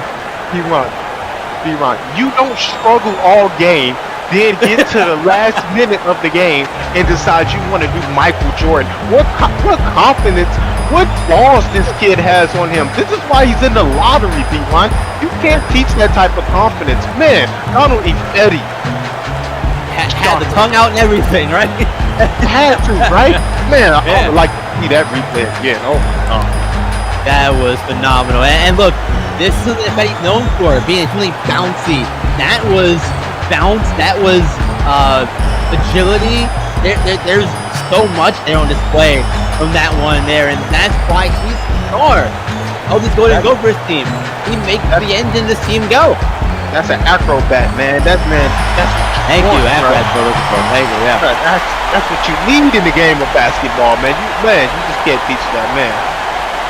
You sure can. You sure can. Minnesota now has the lead in this one, trying to spoil Purdue on their home floor, like most of the away teams have done. in these conference championship matchups. 40 seconds left. Purdue now down 1 here on the inbound. Over to Curtis. Curtis. DuPont looking for a screen there. Gives it to DuPont in the post now. DuPont up and over. No good. And the shot clock is turned off. Man-to-man defense gets it done here at the end for Minnesota in last possession. Now Donald DeFetti with clutch free throw attempts here in the bonus. Gotta hit these. The crowd is loud as expected here of the home floor of Purdue. 1 point lead to Fetty. First one up. He missed it. He missed it. He missed it. Oh my goodness. The suspense. That's huge. DeFetti missed the free throw. Purdue with the timeout, and they'll have the ball up in half court here as well. Jay, that changes how you run the offense here in these final few seconds, don't you think? Because there's now a spot where you maybe hold with the final shot, or do you try to get as quickly as possible here? What do you think? What's the game plan if you're Matt Painter? B-Ron, you hold for the last shot. You hold for the last shot for one reason. You want to win this game if you're Purdue. You want to win if you're Purdue right here, so you're holding for that final shot. You're not giving Minnesota a chance to score. You want to win or not. No. You want to get the last shot. It's win or go home, right? And you want to do it at the right time. You want to give your chance. You want to give your team the chance to offensive rebound. So what I think Coach Painter's going to do, they're going to get to the rim. It's only a 1 point lead. You don't need to be shooting 3-pointers. I think they're going to try to get downhill, get a foul call, maybe shoot some free throws, or they're going to put it up on the glass and let DuPont and Krimmer, their 2 athletic bigs, go up there, get the rebound, maybe tip it in or draw a foul on the tip in to win the game. Well, we'll see what happens here as the players are getting set.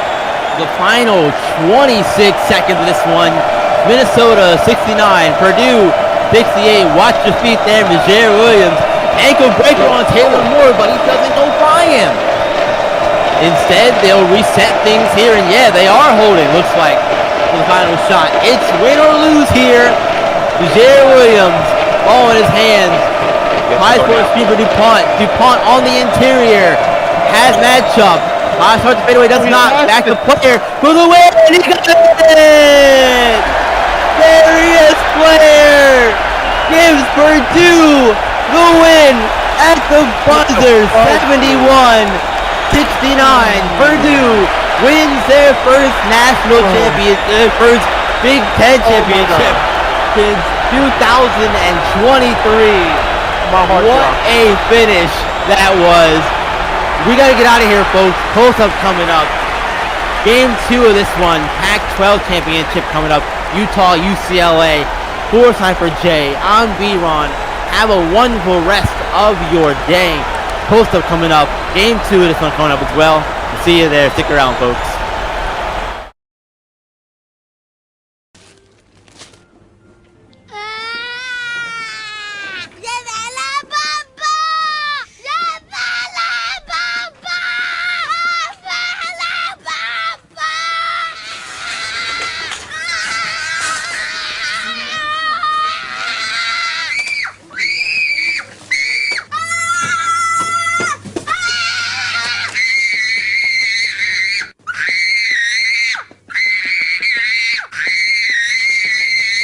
Zazu condoms.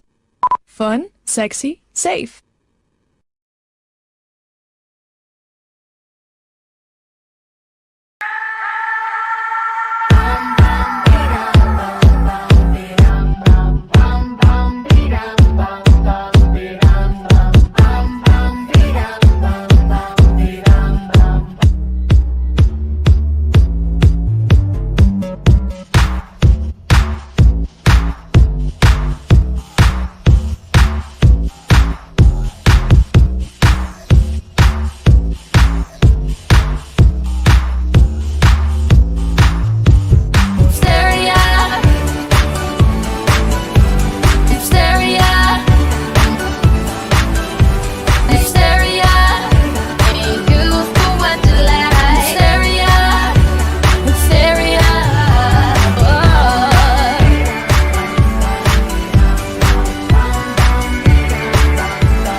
Welcome back into your grandma's favorite show. We're back. We're here on a Sunday.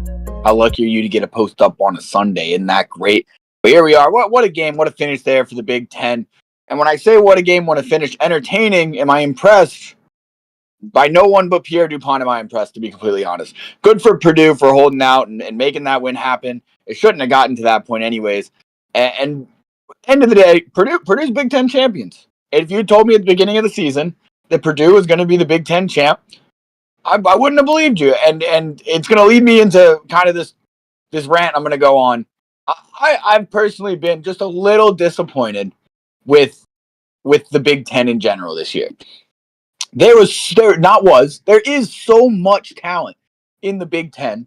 And again, I'm not going to take anything away from Purdue because they are champions of a conference who I think has just as much talent in it as any conference in the country. 10-4 in conference play, 11-4, including that win right there. They're 18-11 on the year holistically. They're on a 5-game win streak now, including that one. They're not in the top 25, but I think they've likely played their way into being, if you ask me, they've played their way into being a 5 seed, maybe even a 4 seed, likely a 4 seed after winning the Big Ten. But you go down, let's just take a second. You go down the Big Ten's roster, right? The roster of teams. Pierre Dupont has been a nice surprise. He had a lot of turbulence getting to this point in his career, as the hardcore fans know. But he's been great. Very talented. You look at Michigan State, you got guys like G. Edge, JD and Ella, but really, really good team. You got, obviously, the Lamarian Sherwood in the conference with a really good Iowa team around him. You got CKC, another top player in the country, sitting in the Big Ten. You got Michigan, who's loaded with talent. Bzarski, Phenom, Bogus, Buffini. I mean, that team is loaded. You got Minnesota with Donald Effetti, who was supposed to be a lottery pick coming into the year. I'm going to be honest. I'll talk about this in a bit, but his stock is going down, and I hate saying it because I'm a huge Effetti fan. But I think he's going down stock-wise. Still likely a first-round pick. You got Illinois with one of the more talented freshmen who really hasn't been talked about much this year in D'Angelo Jordan. Underwhelming year. Indiana with Mbako. Rutgers, one of the more disappointing teams holistically all year with Harper and Jermaine Owens and a couple other guys on that roster, very talented. The Big Ten's just been disappointing to me. That being said, shout out Purdue. Go ahead and take advantage of it, get the win, and move on from it. But speaking of star power and all this talent, let's talk about teams that are more single player focused. And I hope that makes sense to everyone, but I'm talking about a team that if they're going to make a run in Hoopsteria or they are going to potentially win Hoopsteria, it really mostly sits on the shoulders of one, maybe two guys. Teams like Iowa. Yes, they've got a decent team around them, but we all know that if they're going to make a run, it's all going to be on Lamarian Sherwood's shoulders. It is. And that's just the truth. Van Arsdale, great player behind him as their number 2 option, but it's on Lamarian Sherwood. Then you got a Maryland, who really is truly powered all by CKC. CKC has a bad night in Hoopsteria. This Maryland team season is over. You look at other teams kind of in a similar vein, but honestly, those are two of the biggest ones. You look at a team like Miami, who that's kind of sounds crazy, but if you look at the games that they've been able to win this year, and they kind of made this turnaround, Jermaine McLemore has been the guy. Jermaine McLemore has been the guy when they win games. Bianco has had some good games, but every time they win a game, and you look at the box score, you watch the game, it was Jermaine McLemore who kind of took over. A team like Jackson State with D. Woodley, they're going to really hinge on D. Woodley to win it, and I'm even putting Memphis in the category of really a star-powered team. And that's really just Lace Darius Outlaw. Can Lace Darius Outlaw do Lace Darius Outlaw things? Can he lead them to some kind of run? I'm not as high on this Memphis team as some people might be, especially after the loss to Jackson State, but that doesn't affect it too much. I'm not sure that they're versatile enough. They play fast, they score a lot, but if a team can kind of stifle them defensively, I'm not sure this team's got a whole lot of motor to get there.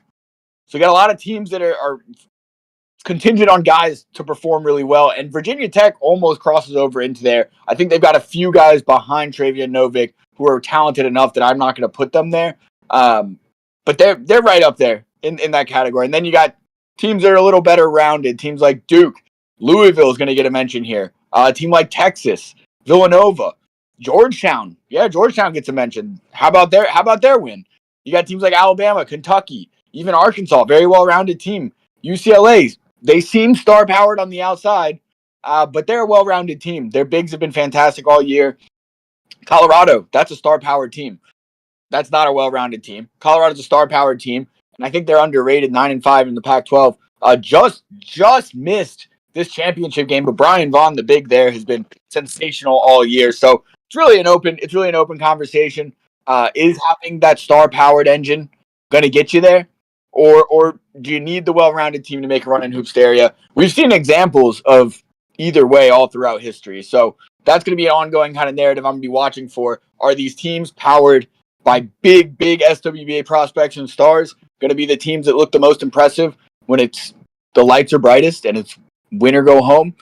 Or the teams who play good team ball and you never really know who's going to do it in for you? Are they going to be the ones to watch? So something to watch for you, but let's talk stock. We already mentioned Defetti, right? I think his stock goes down, and I still think he's a first round pick, and here's why. You talk raw talent and athleticism, Defetti's still there. He's still amongst the top, right? But he's looking a little more and more like a project that you bring in and you say, this guy's a freak athlete. He's got a lot of talent, but there's a lot of development that needs to be done there. I think this game was a great show of that. 12 points on 5 for 16, missed those 2 big free throws. They could have potentially made this game an overtime game instead of a loss for Minnesota. I think there's been too many times throughout the year where Ifedi wasn't the guy that he can be. And for me, that's going to put his stock down. On a positive note, D. Woodley, and you guys know how I feel about D. Woodley. I'm not high on D. Woodley. I don't necessarily think he should be a first-round pick. But his performance in the title game to get Jackson State this title in their first season in this conference was actually sensational. 26 points, and not just a normal D. Woodley 26-point game. 13 for 19 from the field. And he looked like a leader. He looked like a leader out there. And I think that's a big question mark that a lot of scouts have had about a D. Woodley is, can he play well with a team? Can he lead a team? Is his ego going to get in the way? But that game against Memphis, in a big game, the brightest the lights have been all season for this Jackson State team, they get a win. And likely will find themselves moving into a 4 seed, could see themselves in the argument maybe for a 3 seed, but certainly a 4, at worst a 5 seed. This Jackson State team looking nice going into Hoopsteria, and D. Woodley has exponentially raised his stock, in my opinion. Another guy for me who's raised his stock, or you know what, I'll call it stabilized his stock, because I think it's been a little shaky over the past couple weeks, but Jamison Johnson, not his best ever game, but very solid game. He got the job done, helped Kentucky reach an SEC championship, which is not an easy thing to reach. We've been talking about the SEC as one of the toughest conferences all year. 18-10, 56% from the field after his last game. Terrible showing. Jamison Johnson, to me, has stabilized his stock. Will certainly still be a top 3 pick, if you ask me. And someone else who has lowered their stock yet again, in my book, is nope, he raised his stock. I apologize. He raised his stock. Was Nat Hawkins. Nat Hawkins did his, I think Nat Hawkins has been an interesting thing all year, right? You look at Nat Hawkins and you look at the shine that he got before the season started. And you say he really was supposed to be one of the top 10 guys in all of SimWorld U. We talked about him extensively, nonstop. You couldn't get enough of Nat Hawkins. He's been very good all year. Now, he hasn't been world-beating, and part of that is that UNLV hasn't quite been as good as some people thought they would be. A lot of people talked about him like a top 5 team coming into the year, but they close out with a conference title. They'll be headed to Hoopsteria, likely as a 4 seed, potentially a 3 seed after that win over San Diego State. And Nat Hawkins, to me, has proved he's consistent. He showed up in a big game, 50% from the field, but 20-9, kind of just dominated inside against this San Diego State team. So we're going to give Nat Hawkins the nod on an increase here at conference championship week. But let's go ahead and talk about the final conference game that we got, right? And thus far, 2 wins for the home teams. That's it. We've got 2 wins for the home team. Purdue was one of them. So it's scary out here for the home team. And UCLA is the heavy favorite against this Utah team in this next game. 8.5-point favorite. Really should win this game. They've got the star power. They've got the depth. They've got everything you could ask for, and they've got home court advantage. But for some reason, home court advantage seems more like homeless court advantage. I don't know what you want to call it, but it's been terrible. This Utah team, who's been kind of a sleeper team all year, let's jump right into it. 3 in the key. I could babble on forever. First key for me is going to be the guard play for Utah. We know what we're going to get from the guards over in UCLA, right? Jalen Snow is going to make it snow, as JK likes to say, the snowman in California. Interesting one. This backcourt for Utah is heavily underrated. And Kenneth Gaffney and the freshman Dalen Ballo, they're kind of a bigger, bulkier backcourt. Kenneth Gaffney only standing 6'1", but 192, kind of a little muscle hamster there. He's good at getting inside. He's good at scoring on the inside from the mid-range. 3-pointer leaves a little to be desired, and then Ballo's right there with him. They've been really good for this team all year, but this is going to be their toughest matchup on the biggest stage thus far, going against Jalen Snow and the likes of LaGerald Carroll. It's not easy. So it's not their offense that I'm worried about, but how are they going to hold up against the star-studded backcourt of UCLA? My second key is going to be Triton Hendon, the senior for Utah, running at the 4, 6'10", 220. He's a very skilled big. He's not a lot of power. He has a lot of power, but you're not gonna see him kind of bully you down low. He's got a great turnaround mid-range shot. He's very confident. He plays very composed. They're gonna need this senior, the only senior on the roster, to show out tonight. Not in terms of scoring big or doing a million things on the stat sheet, but he's gonna have to keep this team in check, running, executing, doing all the things they need to do. I need to see him be the vocal leader and the confident leader out there, because they're going in the hostile territory and their seniors have to show out. Unfortunately, they only have one senior, so he's got to show out. And my last and final key, it's the same key you hear every time I talk about UCLA. Which Jalen Snow are we going to get? Is it going to be a hailstorm or just a couple snowflakes? Are we going to see 6 for 24 or are we going to see 13 for 16? Jalen Snow, as always to me, is the key to every game for UCLA. Yes, they've got a lot of X factors. LaGerald Carroll, to me, has potentially played himself into a lottery pick. I know a lot of people might disagree with that, but LaGerald Carroll has proven to me he could potentially be a lottery pick in the upcoming SWBA draft. But it all hinges on Jalen Snow. We know this. He's going to be the guy with the ball in his hands. He's going to be the guy shooting the most shots. And so my question is he going to make over 40% of them? That's what I want to know for Jalen Snow today. Either way, we're going to send it out to California for you. We've got a great game coming up for the Pac-12 Conference Championship. We've got Sam and Yells himself on the call. Enjoy. Remember, SimWorld Sports, the only place you can see the game, be the game. Remember to drink your water, stay hydrated. Tell your grandma I said hi. I'll return her Tupperware shortly, and I'll see you next time.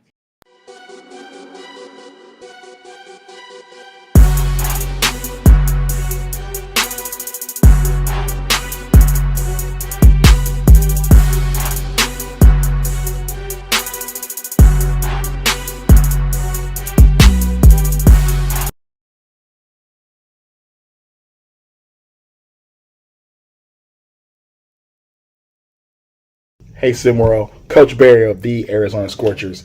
SimWorld has been an amazing opportunity for me as a coach, being able to build and mold my team to my liking and my vision, as well as growing and bonding with the players who come and play here in Arizona. SimWorld also allows me an opportunity to take ownership of something and see a product grow from the downside to the upside.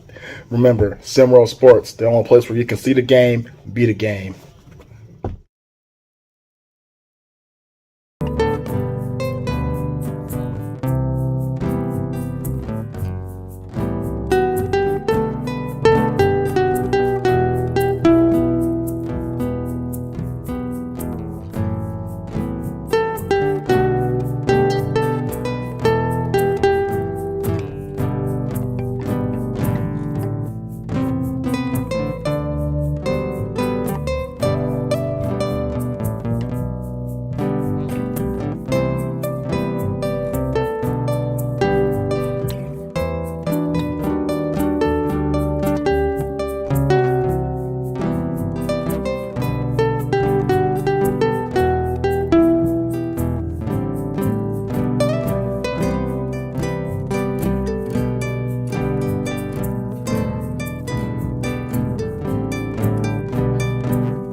from the Edwin W. Pauley Pavilion. Pac-12 Championship action as Utah makes the small trek up to UCLA for what should be a fantastic basketball game. UCLA easily the top team in the Pac-12 with LaGerald Carroll and Jalen Snow, the dynamic duo. And speaking of dynamic duos, you got one on the call. Samuel Goldberg Yells here with you for this Pac-12 championship game. Yells, I mean, UCLA on paper look like the better team.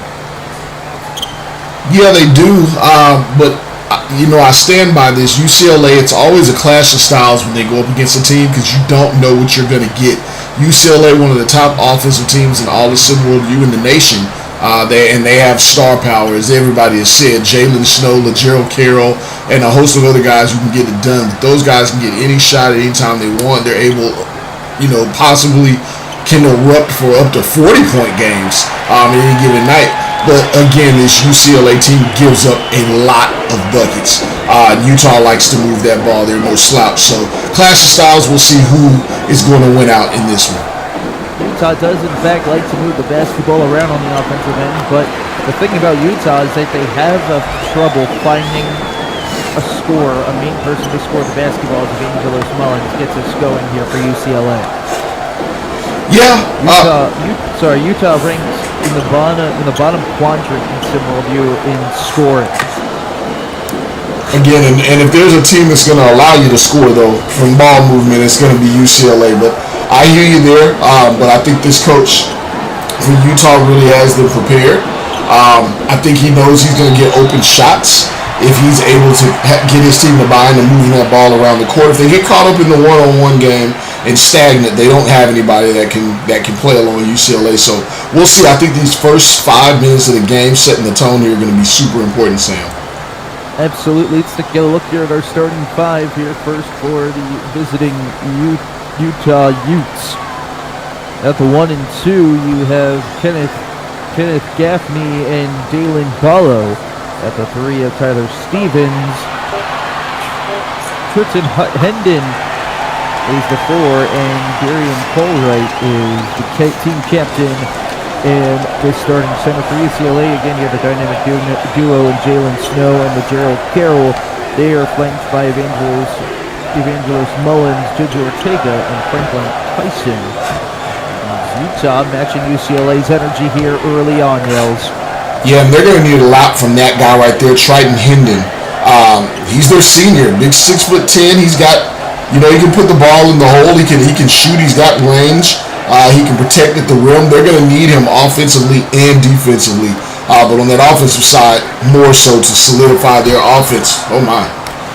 Mullins goes to the rack. He is racked hard. Hendon will pick up the foul. Mullins will go to the line to shoot 2. Mullins this season has been quite reliable from the free throw line. This kid's built like a tank, Sam. Mullins this season from the free throw line shooting 72%. As a big man, it's tough.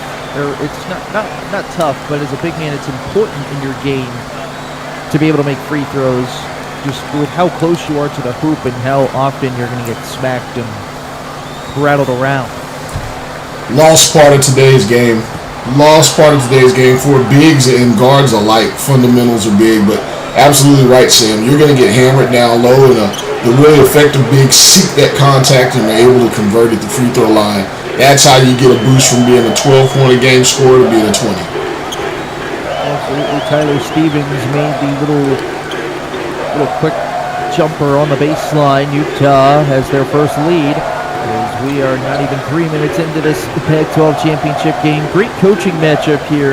Kind of a David versus Goliath coaching matchup, I would say. Mick Cronin for UCLA, one of the hardest coaches to play for in SimWorld U. Expects perfection from his team. And Craig Smith really has yet to establish a style for Utah. He allows his team to play freely, but sometimes it's a little bit too free. And Utah can sometimes go on dryless scoring spurts throughout games, and that ultimately costs them. But then you have to make shots like that too. Yeah, he had an argument for a foul there. That's a no call. Refs swallowing their whistle there, but you're absolutely right, Sam. This coach here, Smith, he allows them to do their thing, but again, they play with a lot of poise. Being that they don't have a solidified, hey, go get your own bucket guy, they are always certain to keep the ball moving. Trying to search for the best shot possible. It's pretty much Utah's way of playing the game. But again, you have possessions like this where just one person holds on for the ball too long. There's not enough ball movement. And UCLA, with the talent they have, got to capitalize on Utah mistakes. Ortega got it from the painted area.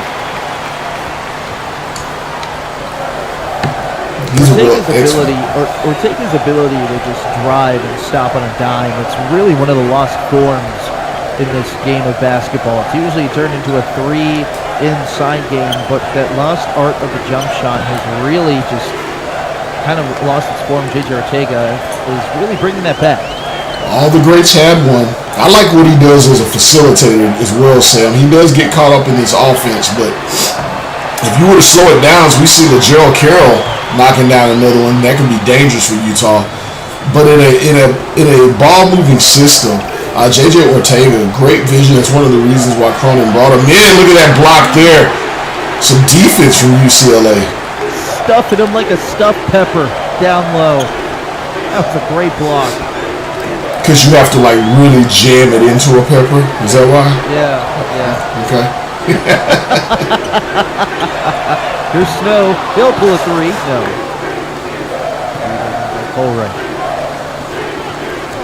Colwright's going to have to be big on the defensive rebounding side and just rebounding in general with how talented the big man Franklin Tyson is as he picks up his second block. Look, and third. Tyson again. Don't do it again. Oh, he nearly had a fourth.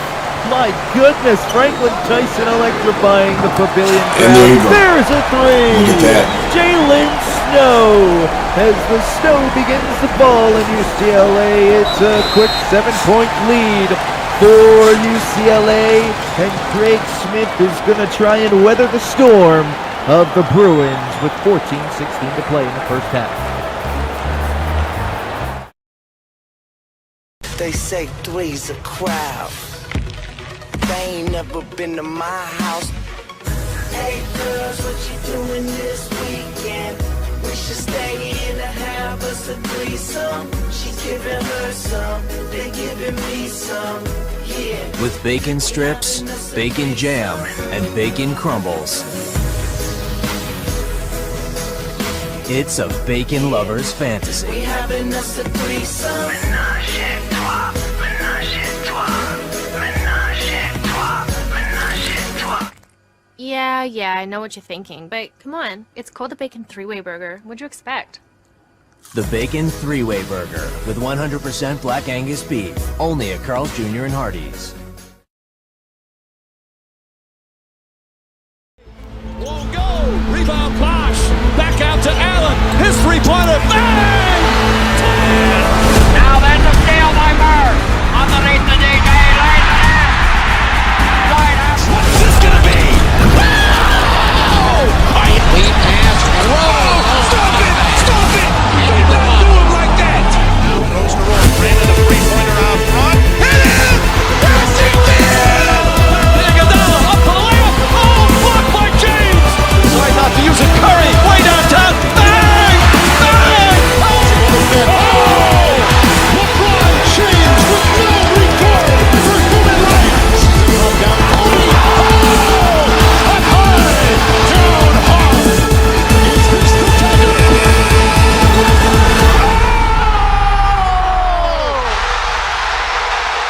Game! Series! Toronto is won!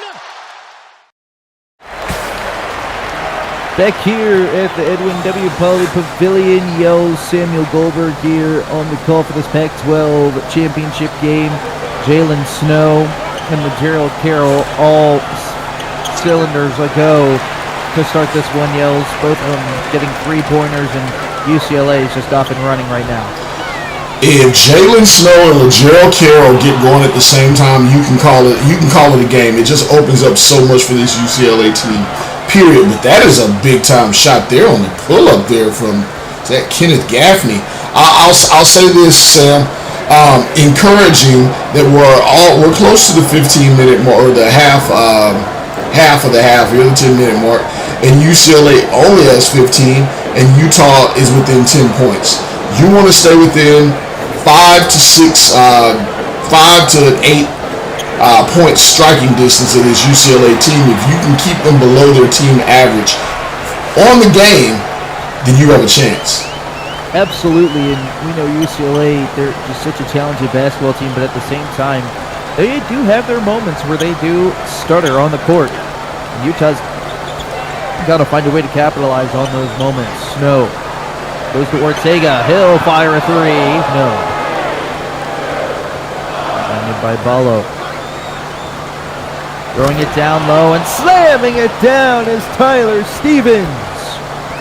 And that's what I mean. UCLA defenders lost on defense there. Jalen Snow face guarding his man.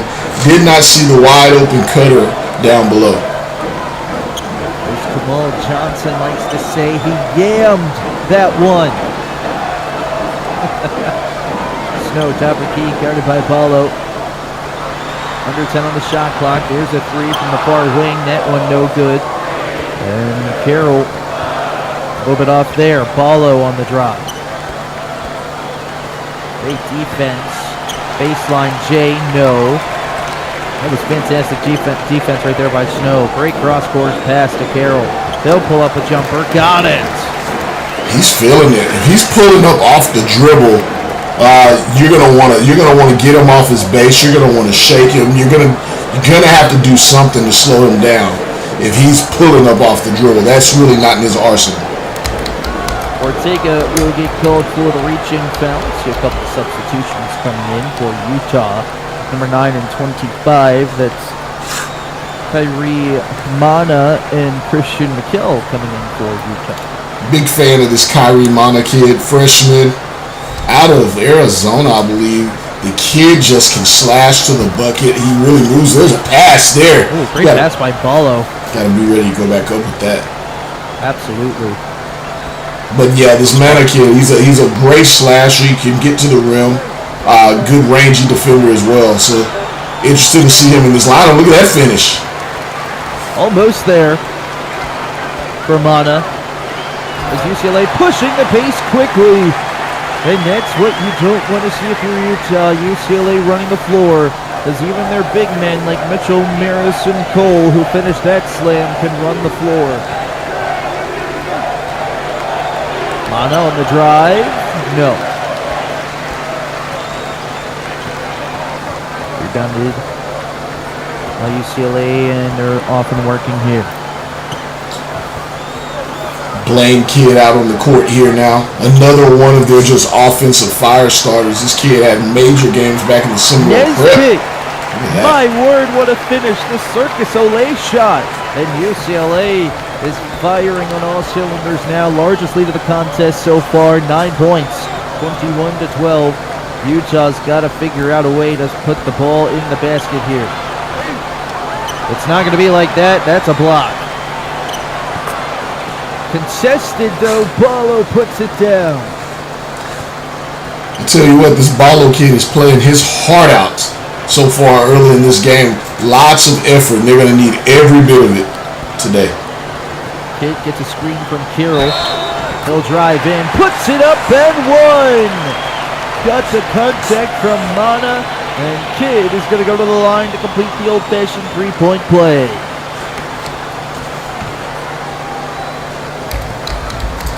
One thing he can do is score. Again, as I was saying in SimWorld Prep, I think he put up a 40-point game.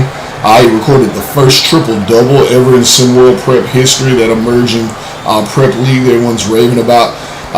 And then, yeah, he committed here to come to UCLA.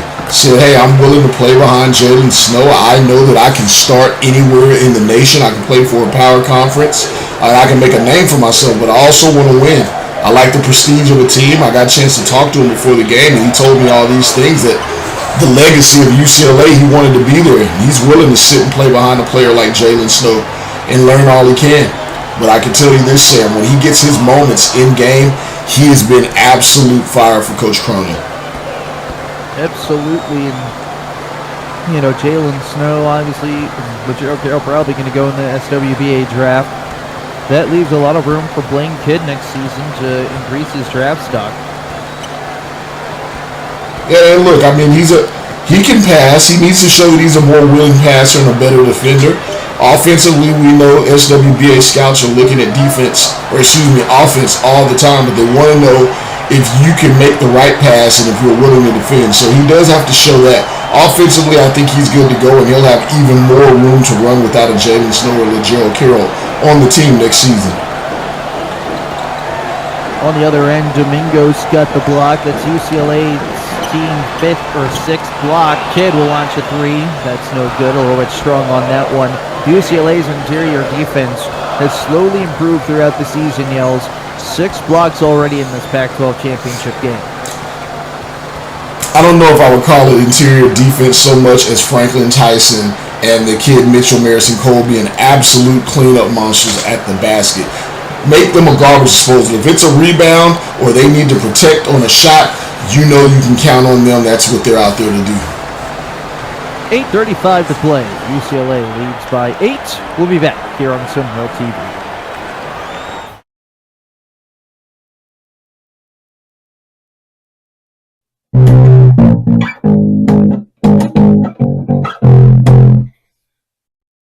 Yeah, you know the deal. You know it's your boy Maestro. Just giving you a chance to say, hook up with us here in SimWorld Hoops.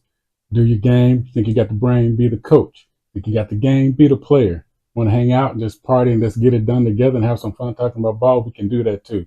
You know the deal. See the game, be the game.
Back here on SimWorld TV, my bad, Yales. I'm yawning a little bit jet lagged. I've been traveling literally across the United States of America these last 3 days.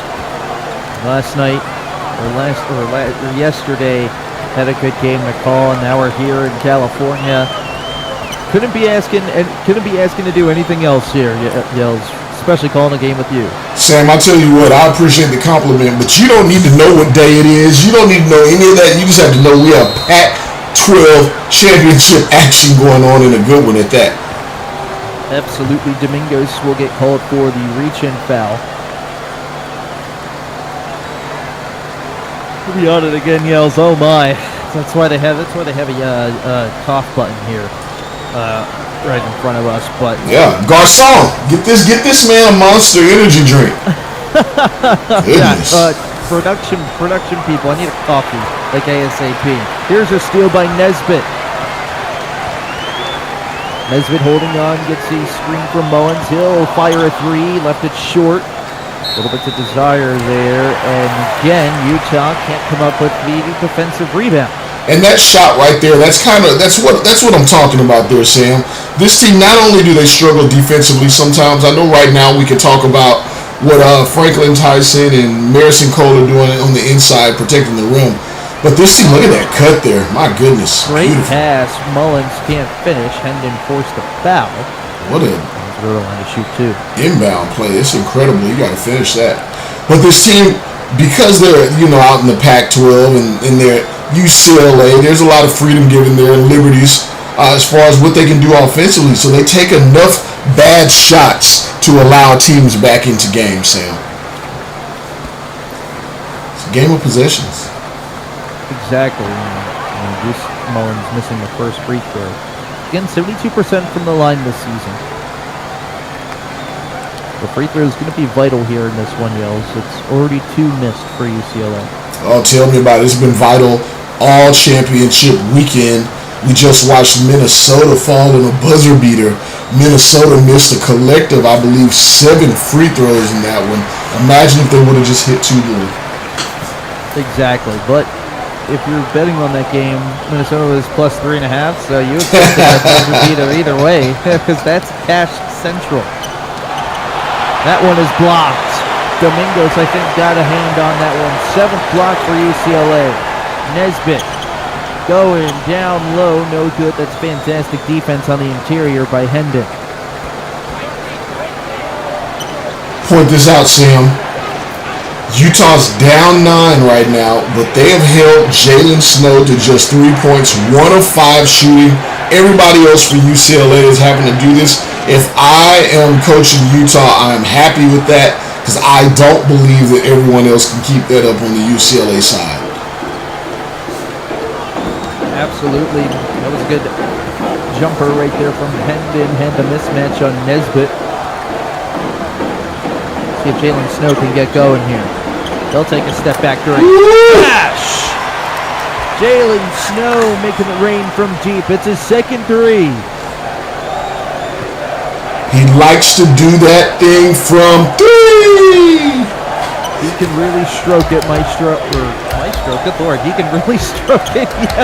Now I look nothing like Maestro. You watch it, sucker. I do need a coffee. My goodness, Domingos will get called for his second foul. Garçon. Doing a good job. Garçon. Yeah, UCLA has had 7 blocks, but Utah is still attacking down low. French double latte macchiato with extra espresso for Sam. I need like 3 shots of espresso. I don't. Did I name the right thing, Sam? You know I don't drink coffee. Are those the things that go in it? I have no idea. I just usually drink my coffee straight black. Wow, thug. I don't like the extra sugars and cream and all that. Anyone who drinks their coffee straight is welcome to come out and have a bar fight with me anytime. I'd probably be the last person you pick in a bar fight, not gonna lie. Utah going 1 for 2 from the line. Ortega back into the game.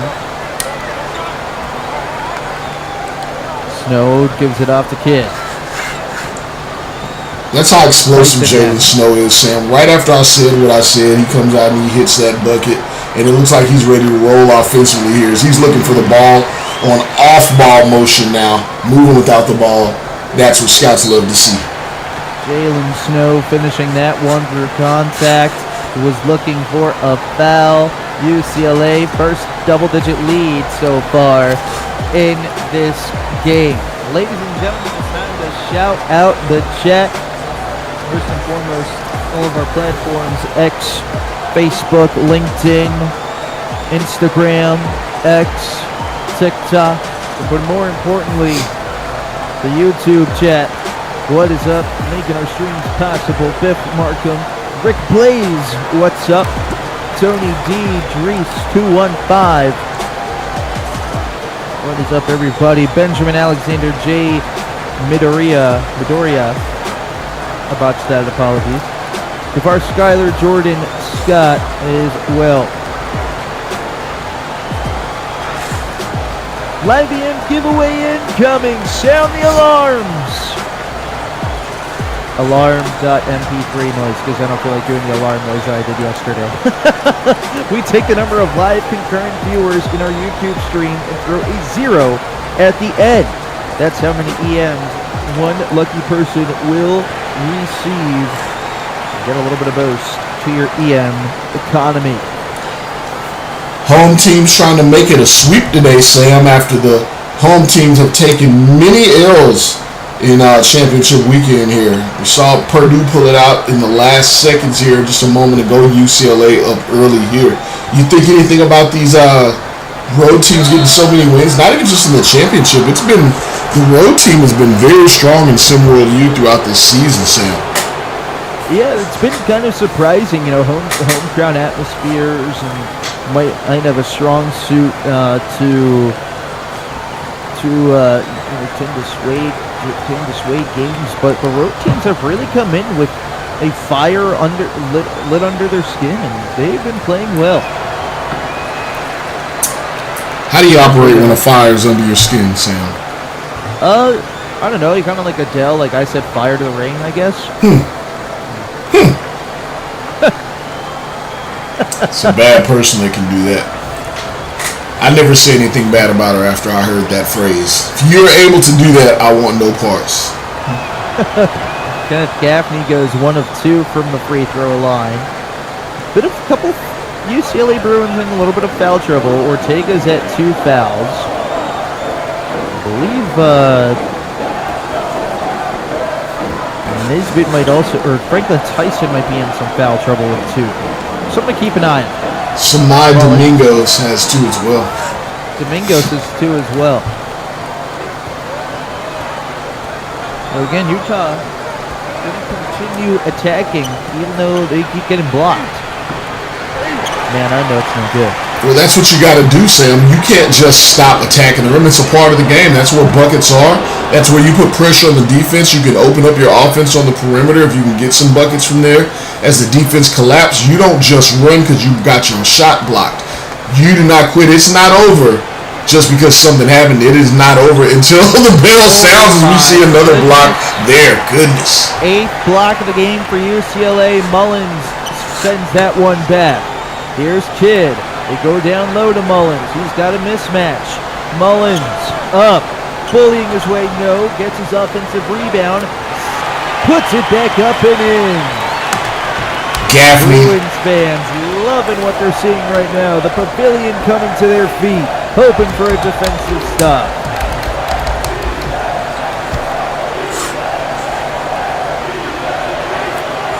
That's a great bucket. Great answer right there by Utah.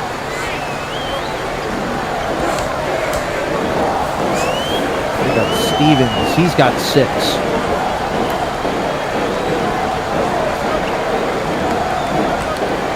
Ortega in the corner. Guarded closely by Gaffney. It's a screen from Tyson. 7 on the shot clock. Gotta switch. Ortega now has a mismatch. Uses the screen, has space, jumper, no. Tyson a rebound, and the putback is there. That is too easy, Yells. Far too easy. Got the switch. Franklin Tyson able to mismatch down low, able to box his man out, and that's just an easy rebound there.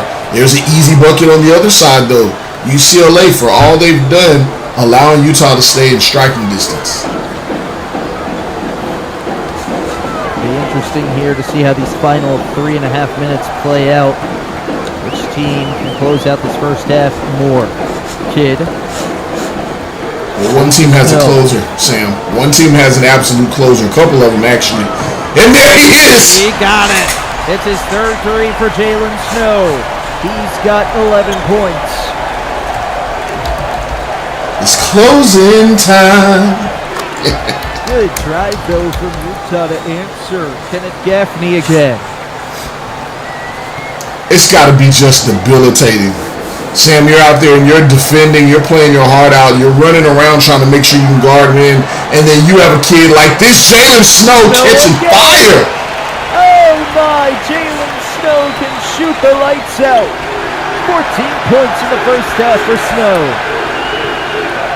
This feels like the Frozen movie, Let It Snow, or Let It, oh wait, no, I forgot it was Let It Go. I thought it was Let It Snow. Whoops. Hey, it's Christmas time. That's all I know is it's absolutely Christmas time. Tyson in a mismatch. Working on Gaffney. No problem there. And Yells, Utah's hole is getting a little bit deeper. 16-point lead for the Bruins with 2:04 to play in the first half. Aboard, folks. Just go ahead and take any empty seat that you see. I hope it's not contagious. So I do have it.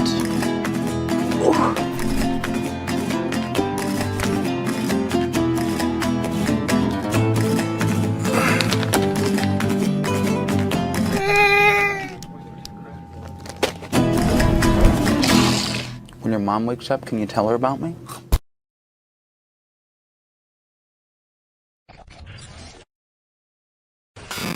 See the game, be the game.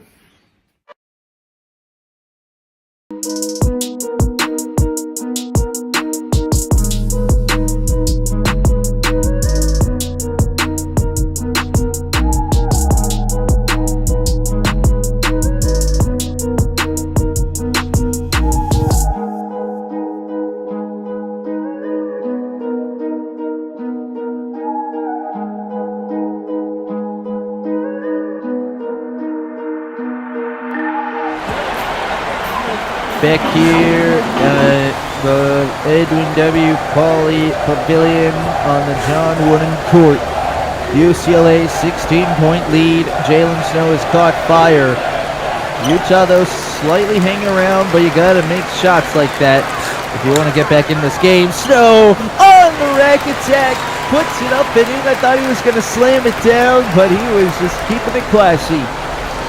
As much as he can go get his own bucket, seeing him be able to get a free run at the basket has to be driving Coach insane. Meanwhile, Utah is having to work to get every bucket that they can. And Craig Smith is just kind of on the bench stumped. He's got to figure out how to solve this puzzle as Ortega can't get that one to fall. Great defense down low by Hendon. Pardon me, that was Colruyt. Mana. He's going to have to get going here if Utah wants to get something going. It's an 18-point deficit here in the first half. And it is just all UCLA. 5 in the shot clock. Mana going to have to pull from deep. His three-pointer, that's way short. Tyson the rebound. And the Bruins are running again. Ortega tried to get it down low to Kidd. Mana the steal. Long court pass to Stevens, but he runs out of bounds.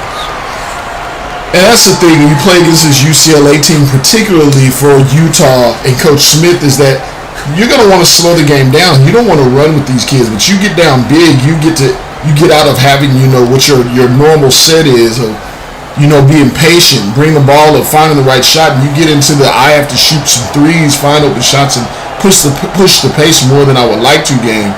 Down 18 here. Potentially 20 to close a half is not where you want to be if you're Utah. Kidd can't get that layup to go. He had a little bit of room, but hesitated before his finish. 15 here on the game clock. Utah's going to hold for one more shot. Hopefully they can get a little bit of momentum going into the second half. Colruyt gets a screen. He's going to try and do it himself. Colruyt going to shoot a three. That's no good, and Utah is going to be down 18 at half. Yells, this is pretty much we expected here in this first half. UCLA, just too much star power on the court. Absolutely, and it comes down to UCLA being able to hit tough buckets where Utah cannot. I mean, if you look at the stats here, Utah shooting 36%, but guess what?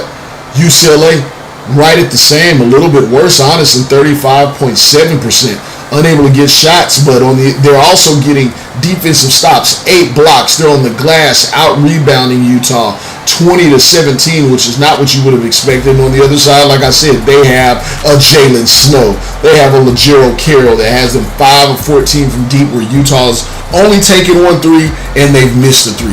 Too much star power for UCLA. 18-point advantage for UCLA. Will the second half be any different? We'll find out. Coming up.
Pac-12 championship game. Utah has to get going here. They find themselves down 18 against UCLA. Ortega's going to drive that one. Has it blocked, though, by Colbright. That's a good start for Utah. They're going to need tons more of that defensively, without a doubt.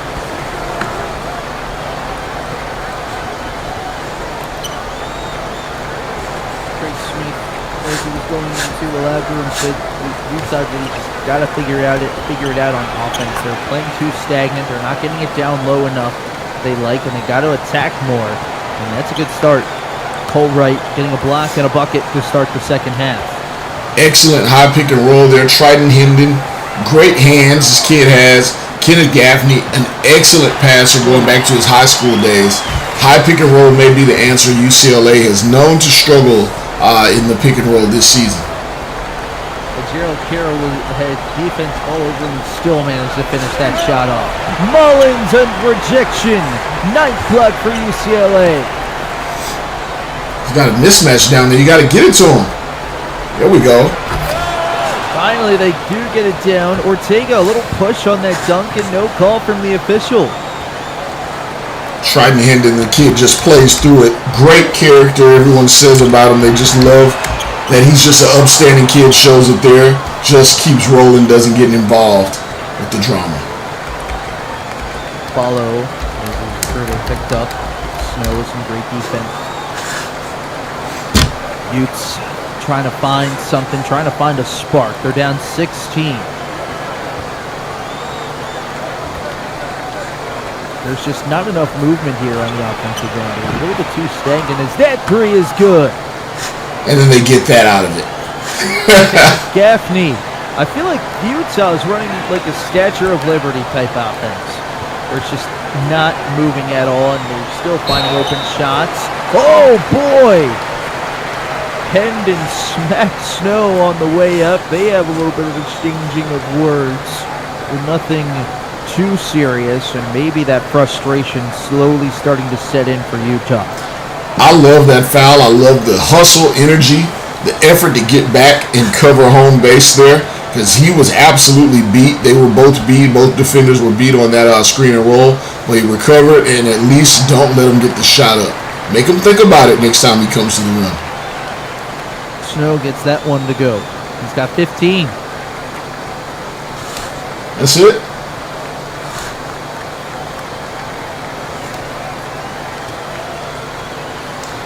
This for point 16.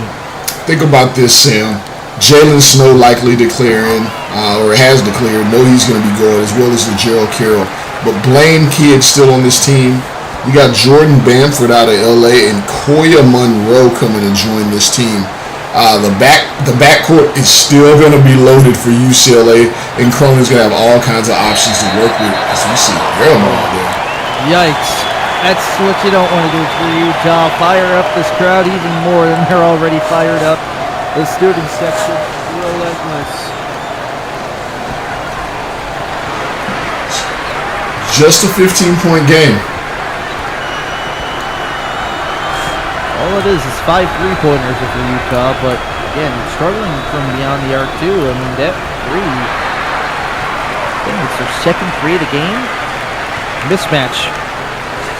Tyson, no. Look at that battle. What's he, 6'1"? Kenneth Gaffney getting after it there, put a forearm in his back, and went and got that rebound. Frank Tyson was looking for the foul, but when you have at least 9 inches worth of difference, they're not really going to give you that foul. Gaffney forced to reach in, but you talked about it earlier, Yells, with the two known incoming recruits for UCLA.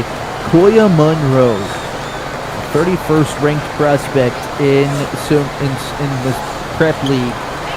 I mean, he is going to be dangerous with Blaine Kidd. That is going to be a backcourt to watch for next season. Ortega has that one knocked away. Out on the break here, another block. 10th block for UCLA. Mullins, it's his third. Struggling in the athleticism department, Sam. Woo! No! It's getting icy in here, Yells. Uh-oh. What is Barlow doing? He was getting a play call from Craig Smith, and he just forgot where he was on the basketball court. Smith is livid over there, Sam. Look at him. Look at him. He's beside himself. He is mad. If he wasn't bald already, he is balding even more. I'll probably hear about that after the game. Here's a three. No. You get a missed shot from UCLA, you have to come down on the other end and convert. Look at that! Nesbitt a steal. He's got a tall call right to beat. Oh my, Nesbitt, what a play and finish. No timeout here from Smith. Craig Smith is just going to let his players play. That's a good basket. Gaffney. UCLA. I feel like UCLA is just on cruise control, Yells. They're always on cruise control. Their offense is just silky smooth. There's a turnover. But again, it all goes back to having a star player that can get you a shot, can put it on the floor, and can score from anywhere. When you have that, then it obviously loosens you up offensively, right? You say, hey, I can try some things out if you're his team member. So, 17-point lead here and possibly growing. Here's Carroll, far side. Goes down low to Tyson. They got a mismatch. Tyson on Gaffney. Tyson off glass. Got it. Are you calling a timeout here, or are you just going to let this run if you're coaching, Sam? I would have called a timeout probably a minute ago. This is just getting out of hand here for Utah. That one no good. And I don't like what they're offensively.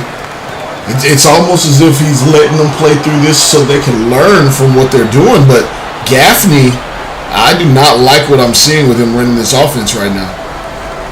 I would agree with you, Yells. I think this is going to be a long video session here for this Utah team for Hoopsteria. But also, if your team's potentially playing Hoopsteria, playing them in Hoopsteria, you're going to want to look at this game and see what UCLA did that was successful.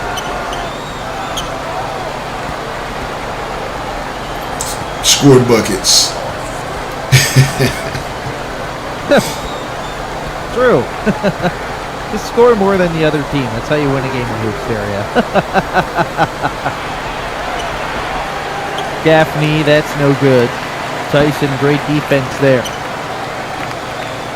For a freshman, for Franklin Tyson, his footwork is just so good down low. He runs the floor well. Jalen Snow is really good at scoring the basketball. And finally, Craig Smith has seen enough. He's going to call a timeout, and he is livid. Pretty sure he just had some interesting choice of words to get his team back to the huddle. In the famous words of Coach Drayton, don't be a sucker. Don't play yourself. Invite others to be a part of the greatest role-playing world out there, SimWorld Sports. For a head coach, any head coach referrals or super fans, you get the 5,000 EM signing bonus. To learn more about SimWorld Sports, SimWorldSports.com. Join the Discord server, discord.gg/SimWorld Hoops. See the game, be the game. I know. Oh, you were about to say something. Just gonna say if you've got the game, come be a player. If you've got the brain, which we're hoping more, you got the brain, come be a coach. We're looking for that 5,000 EM signing bonus, as Sam said.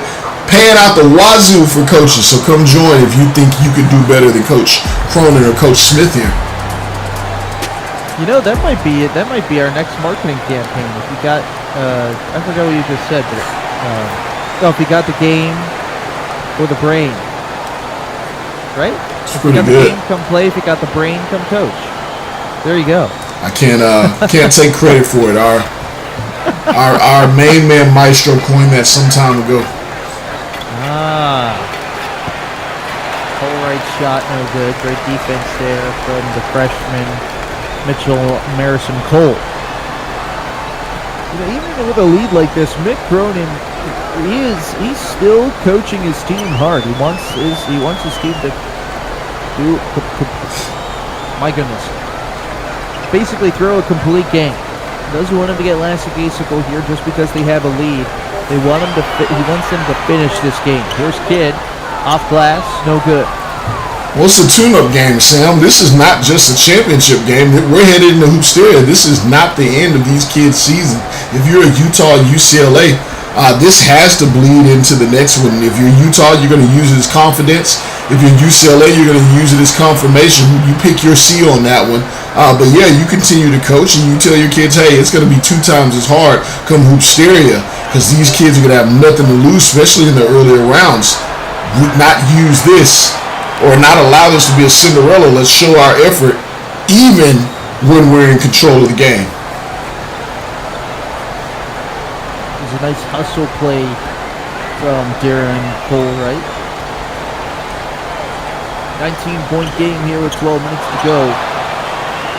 Carroll no good. He kicks it out to Marison Cole. There's the Kidd. Kidd with 5 on the shot clock. Gets his screen. Get around the Pac-12 logo. Goes to the far side elbow. He'll put up a shot. Got it! Right as the shot clock was expiring.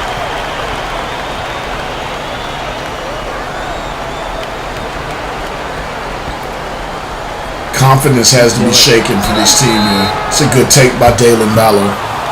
That is a good take right there. Had Marison Cole turned around. And yep, there's Mick Cronin on the bench.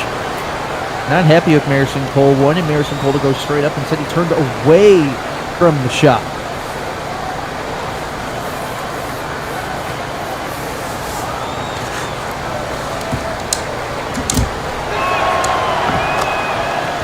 First free throw good.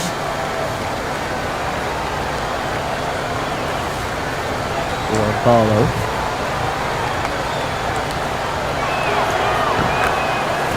UCLA. It's an early game for them, by the way. They normally don't show up in the earlier games as seen throughout the season, but they're ready to roll today. That could also be why. Hey, it's a good thing they were ready to go, and I'm still getting in the flow of things here.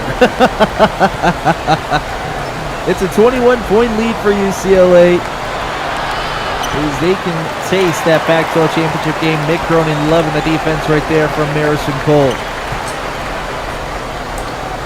That time he went straight up.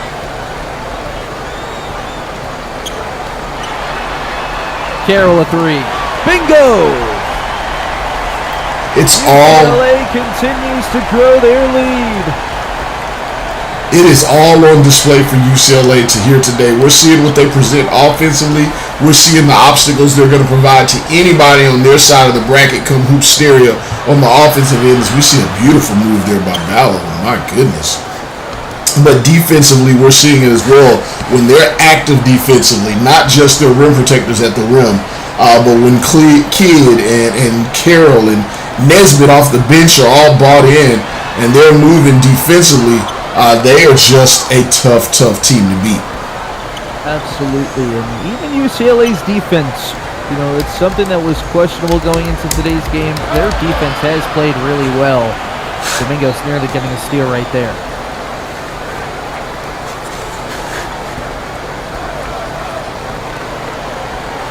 Halfway through here in the second half, basketball championship game, Marison Cole gets called for the foul. It's an N1. Under 10 minutes to go, they're going to need a lot. Yeah, absolutely. It's a nice finish, though, from Adrian Goggins, the sophomore from Penn-Kutic, Utah. I'm sorry, what'd you say? Penn-Kutic, Utah? Sam, it's daytime television. I don't know if we're allowed to say the things you're saying. You have to excuse yourself.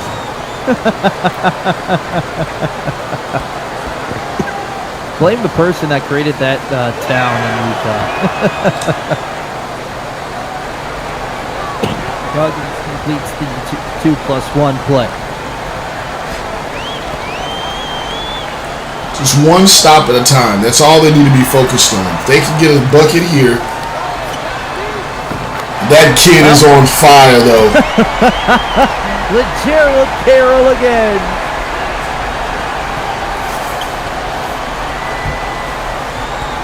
Carroll and Snow putting on a show. Goggins!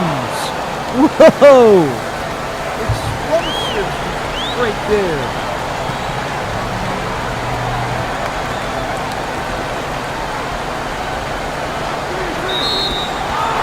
Oh. Tyson gets called for the illegal screen. It's a questionable call. Didn't look like he was moving to me. Seems like he got undercut there and might have gotten. He's a little bit shaken up after that one. He hit the deck. Looked like might have. Oh, knees banged on that one. Yeah, he's coming out. Tyson's still on the floor. After that, see if that affects his movement or not. That's another basket for Utah. 8:40 to play here in the first half. Nearly a steal there. Utah applying a little bit more pressure here as you see the urgency. 18-point lead, knowing this game is almost closed if they don't make a run here. Double screens, Kidd a three.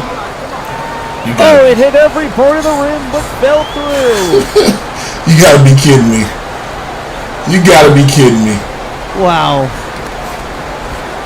Ortega nearly got that one.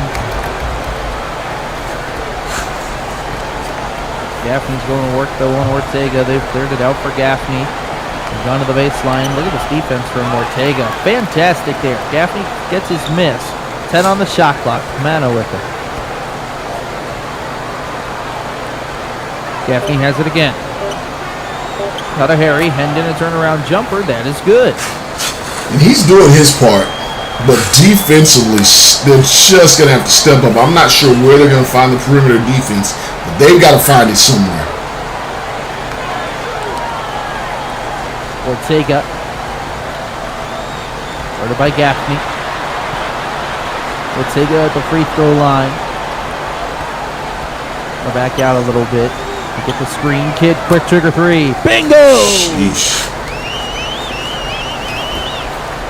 It's their 9th 3 of the evening. UCLA can taste the Pac-12 championship. Mano on a drive, and he slams it down. And Mick Cronin's going to talk some stuff over, get some substitutes in with 7:01 to play. SimWorld TV.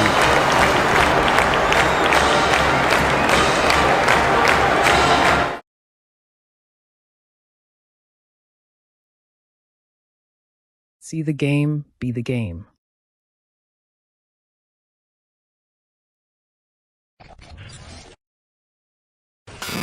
There's no better time than now. See the game, be the game.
Back here, Pac-12 championship game here on SimWorld TV.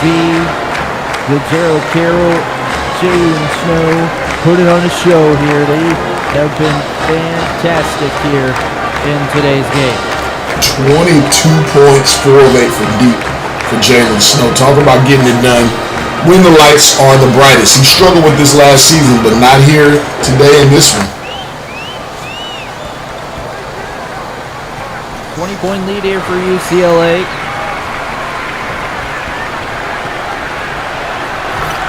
Throwing it up to Mullins, and somehow he got a hold of it, slams it down. Everyone contributing today for UCLA.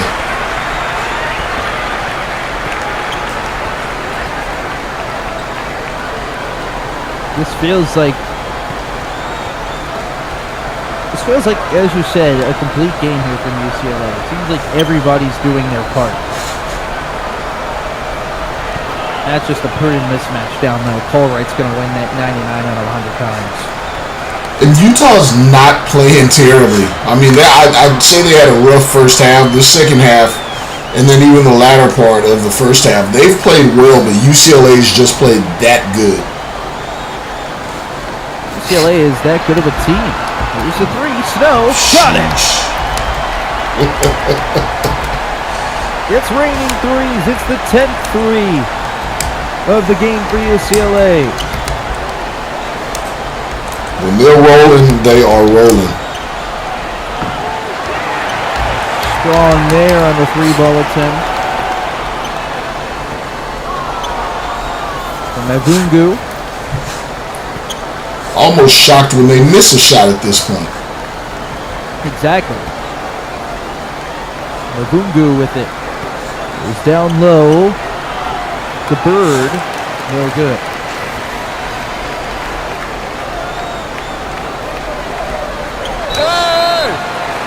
Carroll drives in hard, and Bird forced the foul there. Craig Smith just doesn't seem like he knows how to solve UCLA here. 5 minutes left. I'd say this one's just about over, though. At this point, you want to show some things to build on to for the next season. Talk about what worked. Talk about what didn't, and again, prepare for Hoopsteria. This is a testing ground for the rest of this game. If I'm Coach Smith. Try and get some other players on the floor.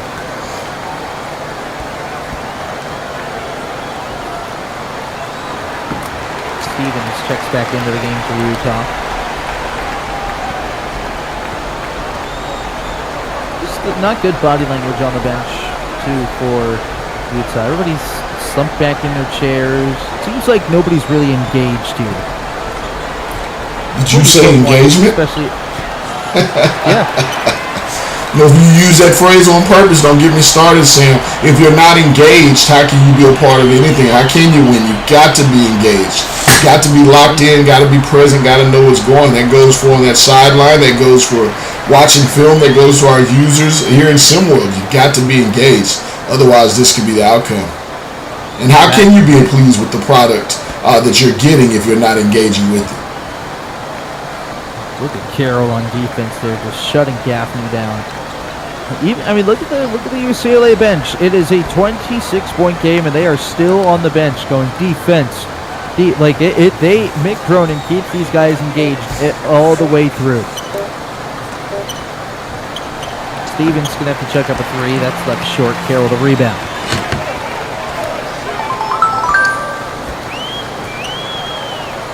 Ortega, 4 minutes to go. Snow a jumper. No, strong. Funny enough, if he was probably at the three-point line, that probably would have gone in. Stevens a drive, that's no good. Carroll will pick up his first foul of the contest. 3:47 to play. That's a 26-point game.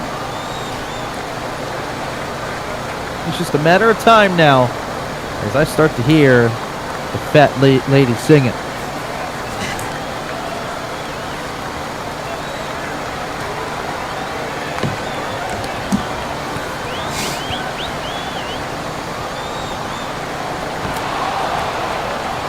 First free throw is good from Stevens.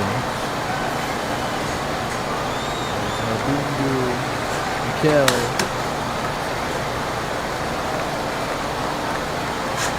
And Hendon check into the game.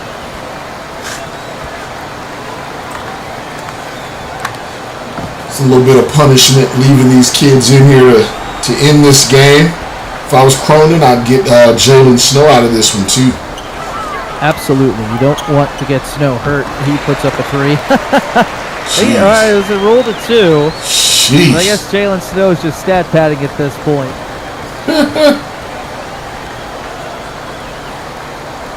And UCLA has just been the most dominant team in the Pac-12 as Mavungu gets a bucket.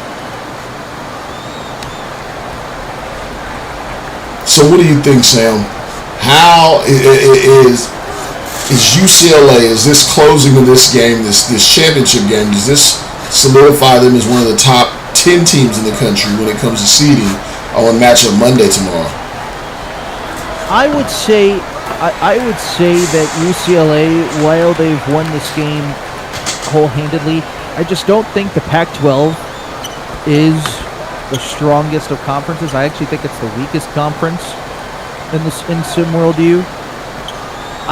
Do I see UCLA being a top 10 team in Hoopsteria? My hot take is no.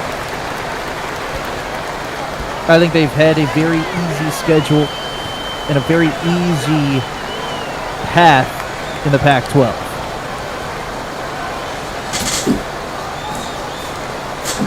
I don't know if you're going to make it out of this building, Sam. I'm going to keep my distance away from you. I'm just being wholeheartedly honest here. I mean, UCLA, with this win, it will put them at 20 on the season.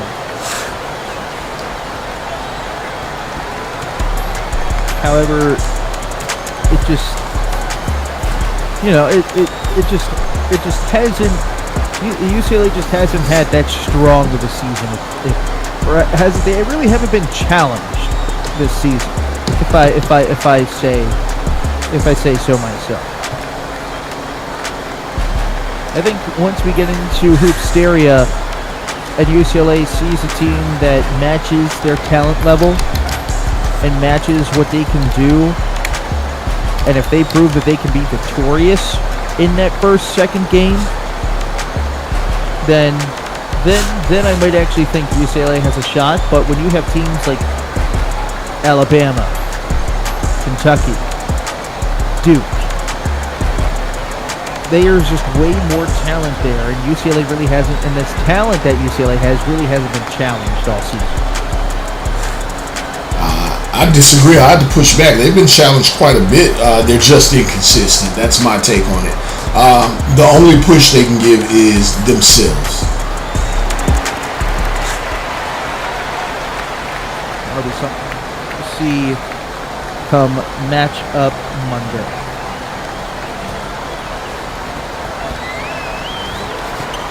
Because Hoopsteria right on the horizon yells. Da da dee dum dum dum. There you go.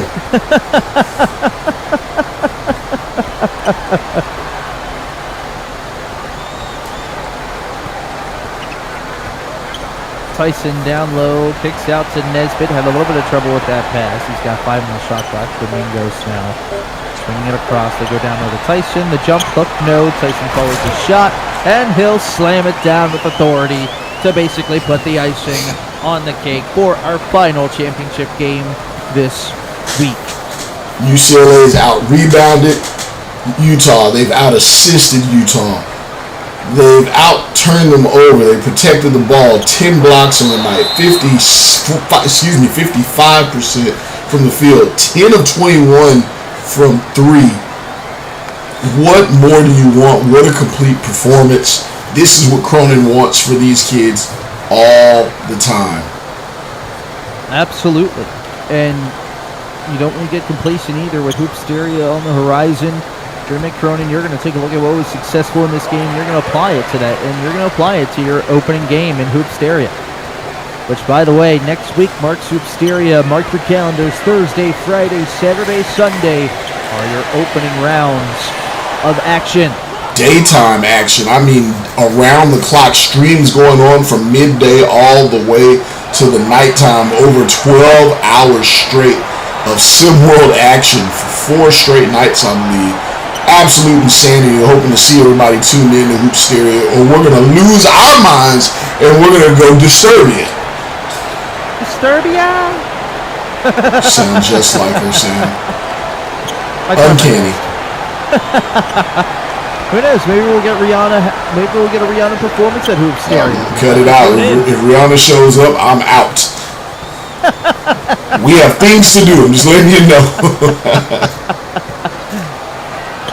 Time winding down. Domingos rejects that one. It's another block for UCLA. Make it 12 blocks. That's going to be a game high for the team.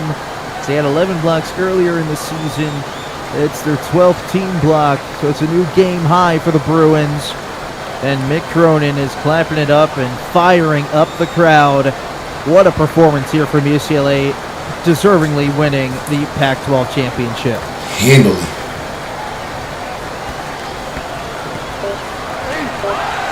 Oh, there's block 13. For safe measure. So Cole's going to block. Cade will dribble it out. And that will do it. The Bruins have won the Pac-12 championship. And now things get interesting as matchup Monday looms in the distance to figure out where everybody's going to play next week for Hoopsteria. Thursday, Friday, Saturday, Sunday, non-stop action. UCLA wins the Pac-12 championship for Yale's Ryan Samuel Goldberg.